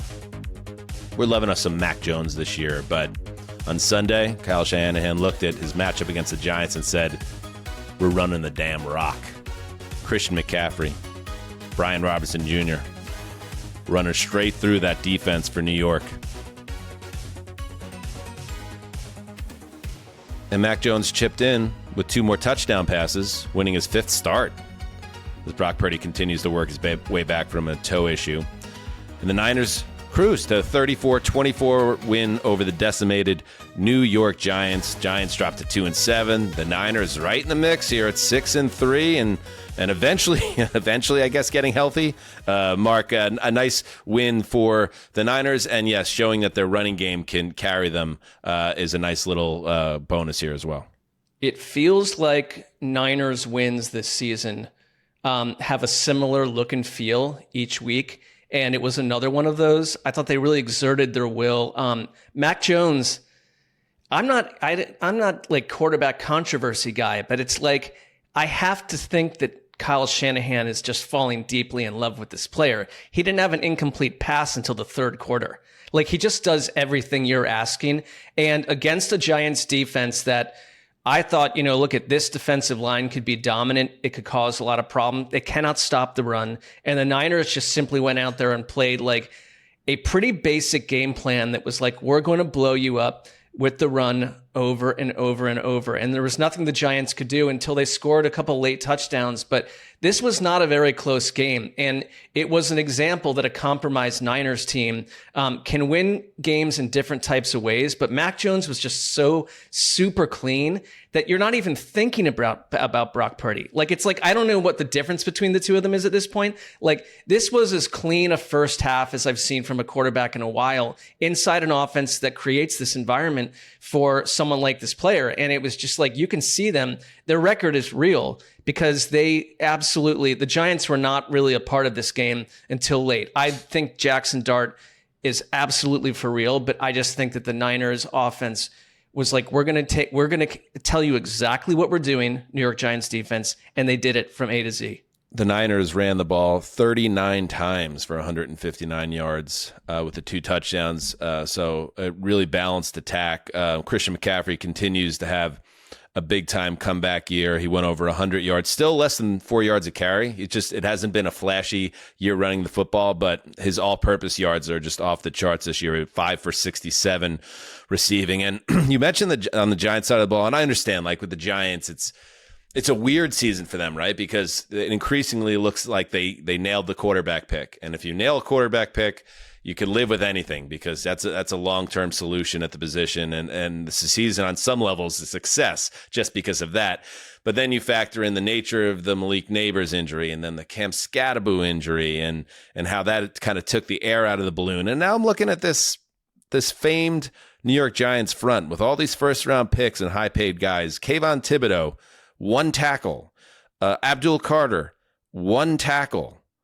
Dexter Lawrence, 1 tackle. This was supposed to be and I mean, it looks like I'm just looking at the stat sheet now, so I'm not going to go crazy, but looks like Brian Burns at least showed up. But like Brian Burns stood out today. Right, I think but that's not enough. Like that was supposed to be the strength of this team, and then the offense was going to hopefully develop, and that has not been the case for the Giants. I think you're right. Like we thought this pass rush was going to be a complete difference maker, and it just, when your quarterback's going like 14 for 14 to start the game, he's not feeling any pressure. They're running the ball the way they want. Like these players aren't the sum of their parts. Here's Kayvon after the game. I think there was a point in that game late in the 4th quarter, midway through, where they had almost 6 yards of play on average for the game. What do you think of that? It's bad, man. That's real bad. We got to do a better job as players, coaches, support. Everybody got to do a better job. Like, it's unacceptable. All right. Connor? This was, I would consider myself like a little bit of a pet project Giants fan like Mark, but this was a happy game for me for 2 reasons. One, I'll help Justin and remind him that I locked the shit out of the San Francisco 49ers. Nicely done. And 2, as the son of a referee who once made my dad so mad during a basketball game. I was his clock operator that he came over and like literally almost pulled me by the ear and dragged me out of the gym. There was this great moment where the referee yelled at the play clock operator, and I asked Justin to flag it because it made me laugh. That's good defensive play. Clock operator, please keep the play clock going, please. Called out in front of 70,000 people. Everybody wanted to get on to Route 3 and get the hell out. We heard that tone? Yeah. Can I just mention one quick thing? This game also had a little flashpoint with our new friend Adam Shine, who is part of these Sundays. This just made me laugh. Our new friend? Well, I'm just saying, like, he's part of our Sundays, I should say, not a friend, but like, this is absurd. But Justin, if you want to play this quick thing from Shine. Let's go to Adam Shine in our studios. Kevin, Trent, 4th and goal, Michael Penix Jr. to Drake London, what a catch. 3rd touchdown of the game for Drake. Extra point, no good. Patriots, up by 1, back to you. I mean, he's cutting to a different game, but I'm listening to this and it feels like, I feel like it's 1928 and I'm listening to radio on like Listen, I think Shine's having a big year. He is. I do too. And I know Shine's been around for a long time. I think Shine's a Rockland County guy like me, if I'm not mistaken. Same New York suburb area. But like Shine, I've grown. I can't. What's the right way to put this where it doesn't come off? I wasn't always a fan of Shine, but at some point, I think it was around week 3 or 4. They threw it to him, and he gave his update with a similar update like that. It was like a little panache to it, and he was just having fun with it. And I was like, You know what? Adam Shine's bringing something to these broadcasts. And ever since I kind of was able to hit the reset button on my mind on Adam Shine, I think it was when he was writing those Shine 9 columns, Mark, where you and I would be grinding these long shifts in the newsroom, and then Adam Shine would drop this like weekly NFL media column, the Correct. Shine 9. And I was like, that seems, I think I was just jealous of Adam Shine, actually, now that I look back on it, for having a better career at that point. But like Shine is a net positive. And I'm glad you pointed him out here. Yeah, he's like, Kevin, Trent, Michael Penix out here in Atlanta. A couple weeks ago, I don't think we were doing this on Mike, but we were talking about like cutting away to Adam Shine for different moments in like world history. He's like, this just ninja. I'm shots fired in Dealey Plaza.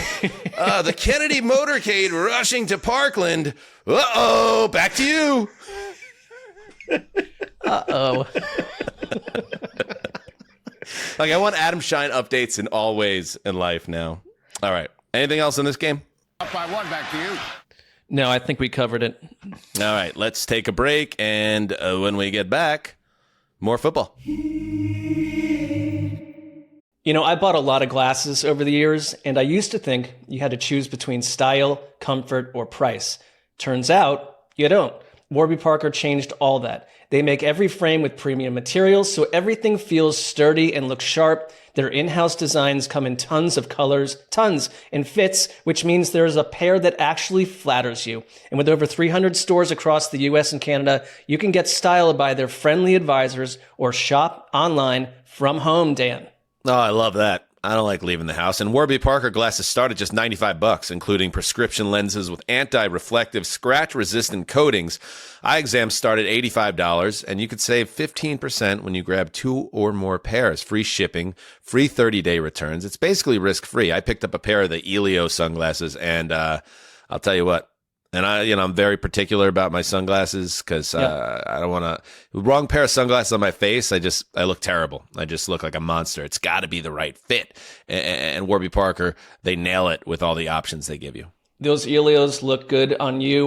Warby Parker has over 300 plus locations. Thank you. To help you find your next pair of glasses, you can also head over to warbyparker.com/HTC right now to try on any pair virtually. That's warbyparker.com/HTC, warbyparker.com/HTC. Thanks, Mark. I appreciate that compliment. You're welcome. All right, we're back. We have a few more games to get to, and then Sunday Night Football. My goodness, Sam Darnold, my boy. My beautiful boy's all grown up. Anybody tracking? I mean, we're tracking. We're like the only people tracking. But like, what's going on Doc, Fox's drama, medical drama? I'm procedural? tracking it. I mean, we are, I thought it was a little bit, some red flags, the season 2 trailer where it seemed to be a little bit more soapy. And then they did the move where they brought in one of the Desperate Housewives chicks to spice up the cast. And I was like, uh-oh, that could go one of two ways. The latest trailer, and if you're not watching on YouTube, check it out. The latest trailer really, they're really ramping it up. It's almost a supernatural show now. Let's check this out. Doc on Fox. Oh my God. I don't understand what's happening to him. It's a priest with bleeding eyes. Munoz has suspended our transplant program. Because we lied to him during the hostage crisis. They're gonna make you the fall guy for this. We need to find out what happened with Dr. Larson and Dad. We need to get into her computer.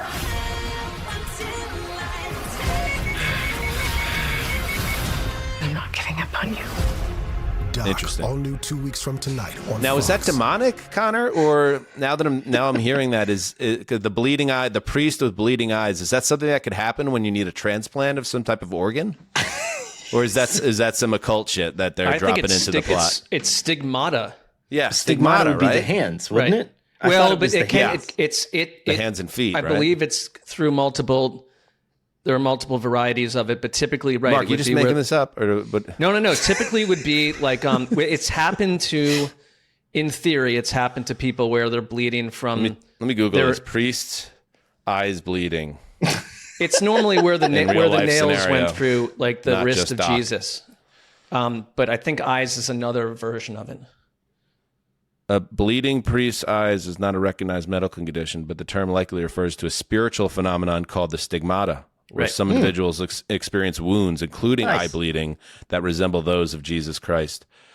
So, stigmata creeping its way into the plot summary of an episode of Doc. We're kind of drifting from the mission statement of the series, which originally felt like a gritty look at the high stakes world of medicine at the top levels and how a devastating car accident that includes a head smacking against the side window, bang, could have a devastating effect on your life, both in the operating room and off it. Bang, bang, bang, bang.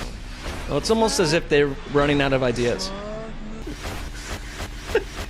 I mean, in season 2, that would be a bad sign. My concern, Mark, is not that they're running out of ideas, that they're changing it into a different show to save everybody's jobs. We're concerned about our Doc P scale here at Heed the Call. I mean, where are we at, Connor? It's got to be over 8 at this point, right? Yeah. I mean, anytime that you all of a sudden are like, it's also a spy thriller and people are going to be bleeding out of unusual places, and it feels like nothing is tethered to just the idea that this woman is recovering for, like, there's so many ideas with a doctor who doesn't remember things. I mean, come on, that's great, the high comedy, but not here. Well, drama. I don't think it's supposed to be played for jokes. I don't think it's a comedy. Some of it was... I think they got 24 episodes here in season 2, so there's a long way to go. Maybe too long. I'm worried. Maybe too long. Yeah. All right, let's move to Nashville. Must we? That's what we do. That's what we do.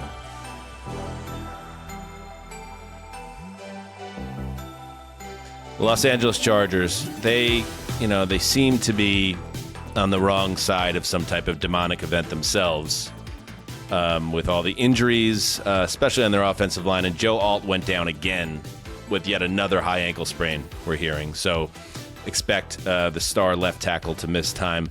But thankfully, Justin Herbert's still around. And even though he lost his right tackle to an injury, he lost his left tackle to an injury, he gets sacked 6 times, he still finds a way to throw for 250 yards and 2 touchdowns. He runs for another score, and the Chargers beat the Titans 27-20. The Titans made some plays defensively and on special teams to keep this thing close, but it is the Chargers who find a way. And here is Jim Harbaugh once again, absolutely in lust with his young quarterback. There's no other ways I think that he can impress, But then every time I think that, then he finds a way to, it's like another rung on the ladder of esteem. He's that guy. He's that competitor. He's that that kind of player that it's reserved for the great ones that find a way and they'll do it whatever the situation presents. But I mean, some of those runs, okay. Physical nature of those runs. I mean, looked like Larry Zonka at times. Zonka? Okay. You know what this reminds me of? It has What a player. Parallels Superstar. to Doc, actually. Like Superstar. Where you keep amplifying and raising the stakes to the point where, dude, it's only season 2, and in this case, like, dude, it's only week 9. Like, what's he going to say in the playoffs if Herbert has a big game? He's just going to start sobbing uncontrollably. Superstar. Justin, your thoughts on the game? Yeah, but to his point, there was a couple plays where Justin Herbert took his shoulder and just ran it through Titans defenders to pick up first downs. And the Titans defense, you mentioned the both tackles. Joe Alt went down. Bobby Hart, who they signed a couple weeks ago off the street to play at right tackle, he went down in this game early on. So they're missing both tackles. The Titans defense, which has not been good at rushing the passer at all this season. I bet you guys can't even name a pass rusher on the Titans. They had 6 sacks today. And yet, doesn't matter because Herbert runs it 7 times for over 50 yards, killed him with his legs, killed him with his arm. The pivotal moment in this game was the Titans get stuffed on a 4th and goal from the 1 attempt. And at this point, it's like I think it was a 3-point game at that point. And the Chargers turn around and march 99 yards over like 9 minutes to really salt the game away to go up 10 points. And that was, the Titans were able to manage a field goal after that, but not much else. They didn't touch the ball again. And that was, the Chargers were able to salt the game away in the 4-minute offense too. So despite the offensive line injuries, the Titans are terrible. And despite the Titans offense getting spotted 14 points from a punt return touchdown and a pick 6, they still only managed 20 total in the game. And just terrible. Justin, I'm willing to give Cam Ward a pass on year 1. It's been rocky. The head coach was already fired. But you just never like these. You never like a number 1 overall pick being the pilot of an offense that ranks last in points, last in yards per game, second to last in yards passing per game. Now, again, he has so much working against them. They're also last in rushing yards per game. But it just feels like how is this guy going to be able to develop in the back half of the season? Are you seeing any signs that this can be a healthy environment for your prize number 1 pick? The only thing I'll say to that is that he's extremely resilient and confident, and he doesn't seem to be shaken by anything. And despite the fact that he's been sacked more than any other quarterback, I don't see any of those signs of a guy getting skittish in the pocket or dropping his eyes or not trusting protection. Like, if you turn on the tape, I think Cam Ward is flashing enough to give you hope. Now, he's still making mistakes. He's not perfect. And he made a handful of mistakes in this game, had a wide open Van Jefferson on 3rd and 16 and dirted it at his feet because he was running out of the pocket and jumped through it instead of just resetting his feet and throwing it. And had a couple other misses in this game. But for the most part, he's getting out of pressure. He's making improvised plays. He's also hitting throws in structure. He hit a deep one to Elikiah Manor. The frustrating thing for me is that because you've already fired your coaching staff and the guys remaining, no, they're not going to be back next year. The front office has an agenda, which is develop for next year. Let's get the young guys in there. That's why I think you'll see the Titans be big-time sellers at the deadline because they need an excuse to get the young guys in because the guys on the coaching staff who are left are auditioning for other jobs around the league. So they're going out there and they're doing everything they can to try to win these games. They're not playing the young guys. They're not letting Cam Ward get experience in moments where he needs game rep experience, like big-time 4th downs where you got to convert or near the goal line in the red zone. Cam Ward marches them all the way down the field. They get to 1st and goal from the 8, and they don't let him throw a pass. They go for it 4 times. They're all run plays. One of them is a flip forward reverse run that counts technically as a pass. But they keep taking the ball out of his hands. The Titans on 3 separate 3rd downs in this game. What are you reading, Connor? Motion Cam Ward out as a wide receiver and run a wildcat play, and all 3 were extremely failed attempts. One of them, they lose a yard. There's a 10-yard holding penalty. That's what turns into a 3rd and 16. The other 2, they just get completely stuffed on 3rd and short. They keep going into this wildcat formation 3 times. Why? It didn't work the first 2 times. What are you doing? Let your quarterback throw the ball. So frustrating. So frustrating. Anyway, I'm the Chargers, listening to you, Justin. I'm listening to you. This could be the worst roster in the league. That's not helping your young quarterback. I think it is, and it's going to get worse because I really think all right. they're going to. I gotta call it. Okay. All right. One last thing from this game. Ross Tucker. I think Ross Tucker's a very good broadcaster, but he made a really corny joke in this game, and I'm just going to play the audio of that because I thought it was funny. Well, he said 7-7, but they hadn't kicked the extra point yet, so it was actually 6-7. Oh, man. You know what that is, Tom? Enough. I do know what that Enough. is. Your kid's too old. No. I ironed the costume. We had to stop Justin's monologue. I got to stop the 6-7 stuff too. I think you it guys worked. know about this whole 6-7 trend? I know Connor knows. Absolutely. No, I Connor did made a 6-7 pumpkin. Yeah, I get it. All the dads, we get it. We know the lingo with the kids. 6-7, man. It's turned into the Macarena over here now. You're right. All right, next. Let's head to LA. Right here, backyard. Backyard. The backyard. SoFi Stadium. This is the one game on the slate this week that went exactly as how you would expect. Tyler Shuck steps into the starting lineup. Doesn't matter. Who cares? 15-24. Doesn't find a way to move the needle for this offense because nobody could really.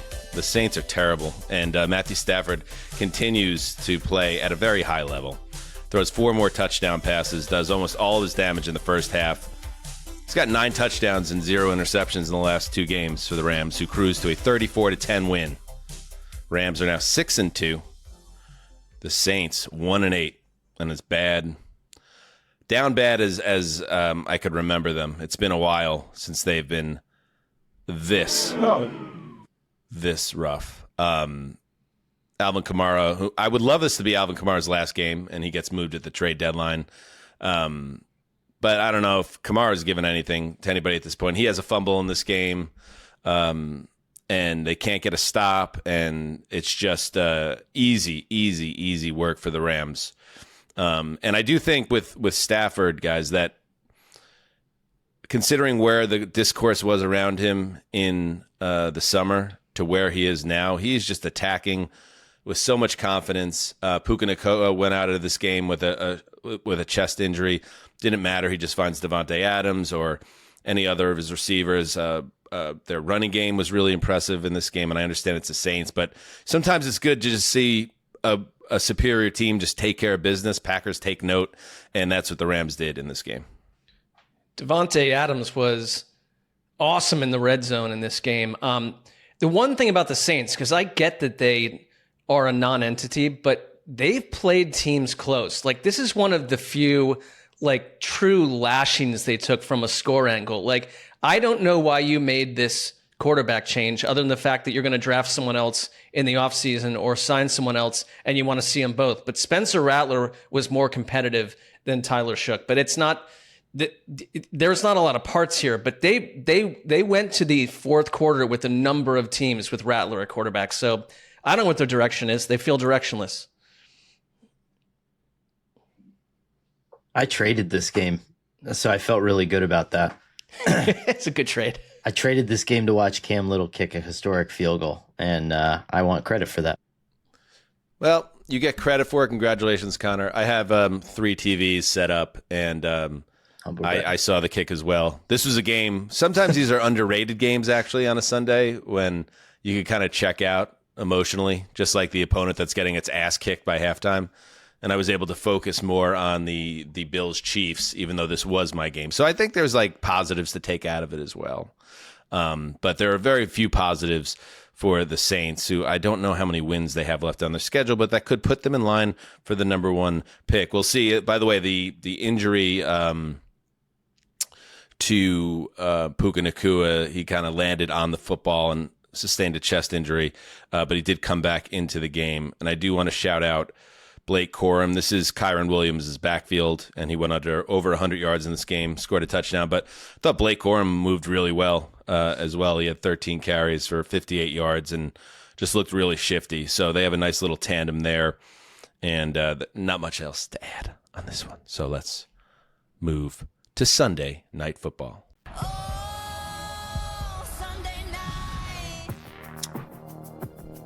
Ooh. Sunday Night Football is just an epic blowout.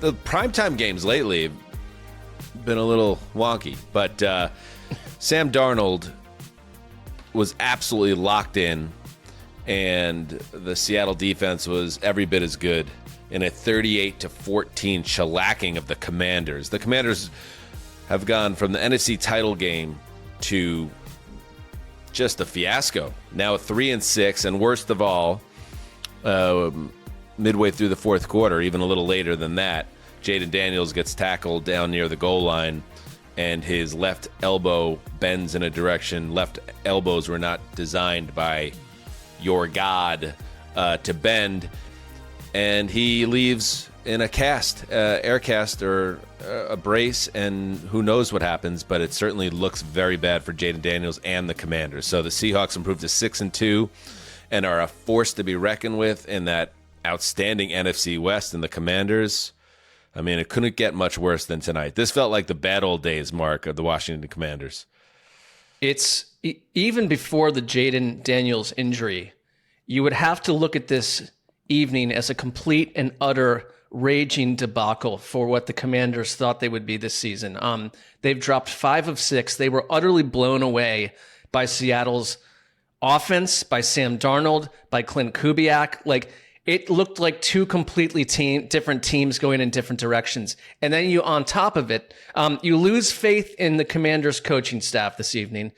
Whatever it is they think they are at this point, they're the oldest team in the league, and then you lose your quarterback. So I don't know how you would script, draw up, sketch, or dream up a worse evening for a football team in the NFL. It's probably too early to be talking about this, but the fact that Jaden Daniels got his elbow completely shattered, and to Mark's point, you are the oldest team in the NFL. This requires, to me, an immediate pivot for someone like Adam Peters, and you need to become front and center at the trade deadline. And, you know, Bobby Wagner, Zach Ertz, like all these guys were a really special part of a special team that is clearly past its prime. And it's time to see if you can get a return for some of these guys.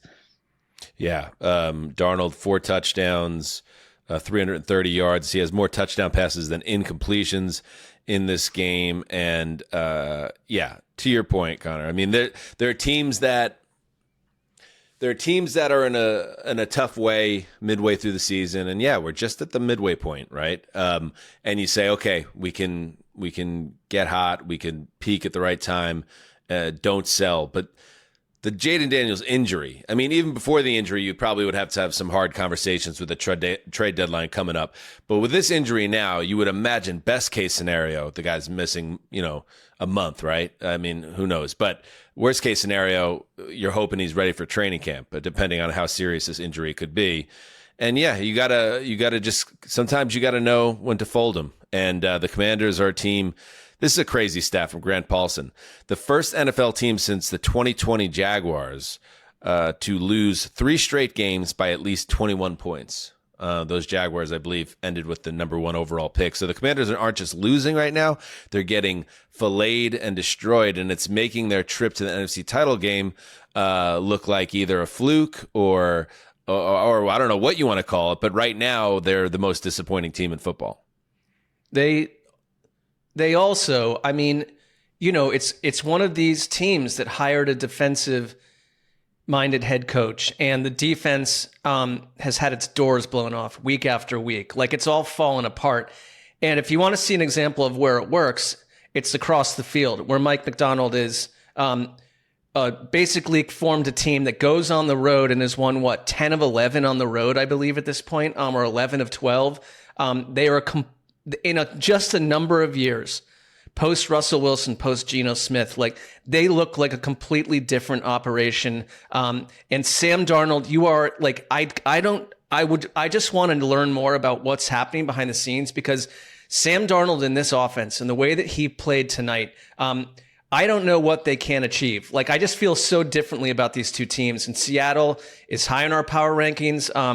They're an interesting, complete team that's really well coached. They're about to go higher, and yeah, they are a well-rounded machine. Like Collinsworth talked about at the end of the show, that this is This is a team that's secondary is so deep that they could bench Reek Woolen, a guy who was a rising star when he came into the league a couple of years ago. They're dominant up front. They have a good two-headed running back. They have a superstar level wide receiver in Jackson Smith and Jigba, and then good players around him. And then Darnold's at the center of it all. And on the pregame show for NBC, they had a sit-down with Darnold and kind of went through each stop of his career and what he learned from each stop and what he took away and the disappointments and the things that helped him get to this point. And it's just like he is playing with such confidence and belief in himself and in the system. He's such a perfect fit that, man, I know there's still going to be doubters. There's always going to be some Darnold doubters. But,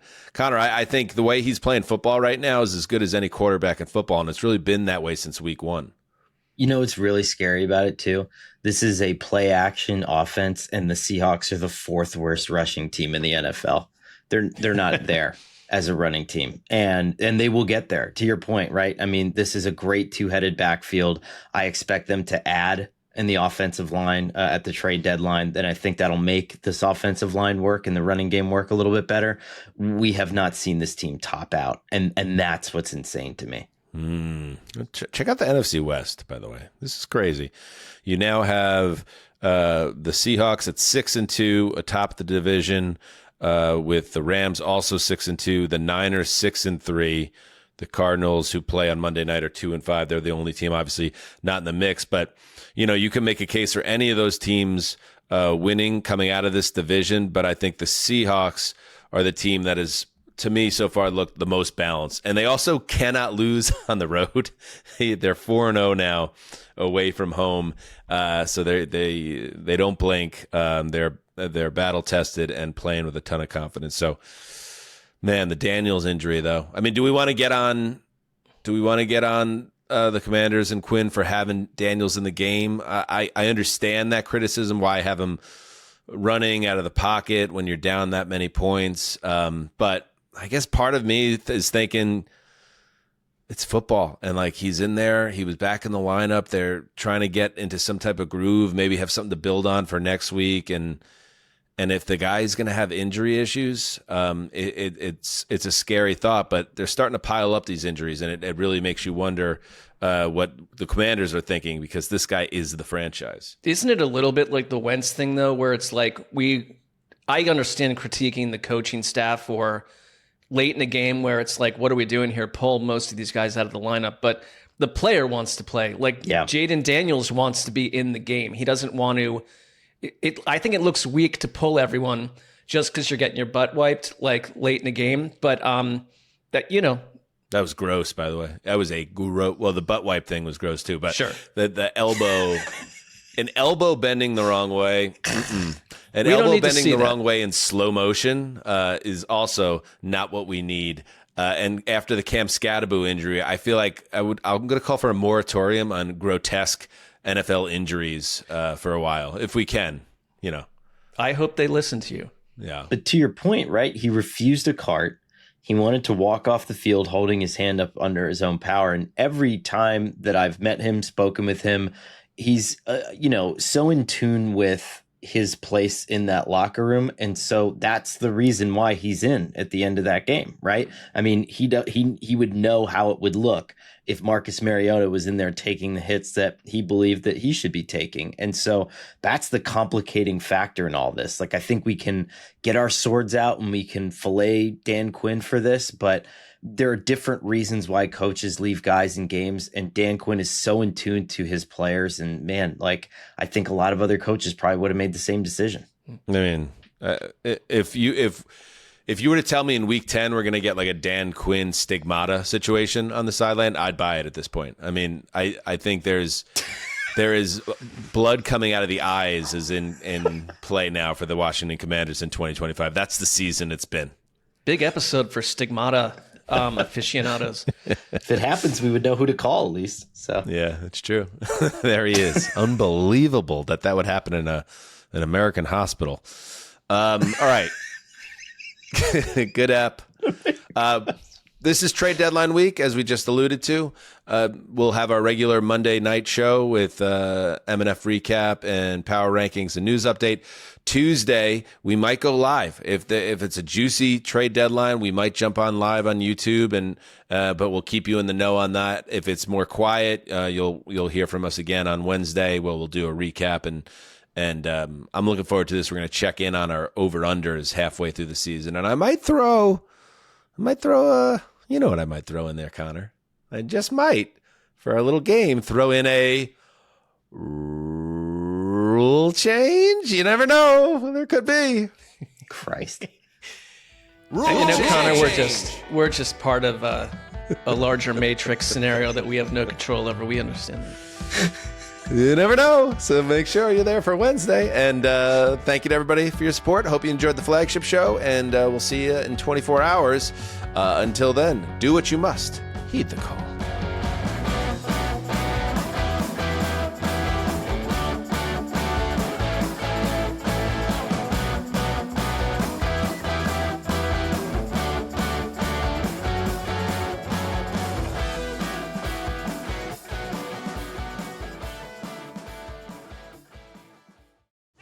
Nationwide is so much more than a great insurance company. They're one of America's largest financial services companies. Like how I'm more than Saquon Barkley, the NFL's reigning leading rusher. I'm also the NFL's leading husher. Shh, hush up back there. Wow, I might have just set the hushing record. Well, almost. For your insurance and financial needs, Nationwide is on your side. Nationwide Investment Services Corporation, member FINRA, Columbus, Ohio. Other sportsbooks just don't hit right. But FanCash makes switching to Fanatics easy. Only Fanatics gives you up to 10% fan cash back on all bets, win or lose, which you can use to unlock the world of Fanatics. From more bets and game tickets to signed memorabilia and one-of-a-kind experiences only Fanatics can offer. Switch to Fanatics Sportsbook and let the fan cash roll in. Winning hits different here. Must be 21 plus. Gambling problem? Call 1-800-GAMBLER. MD, visit mdgamblinghelp.org. Offer not available in all states. Terms apply. See Fanatics Sportsbook app.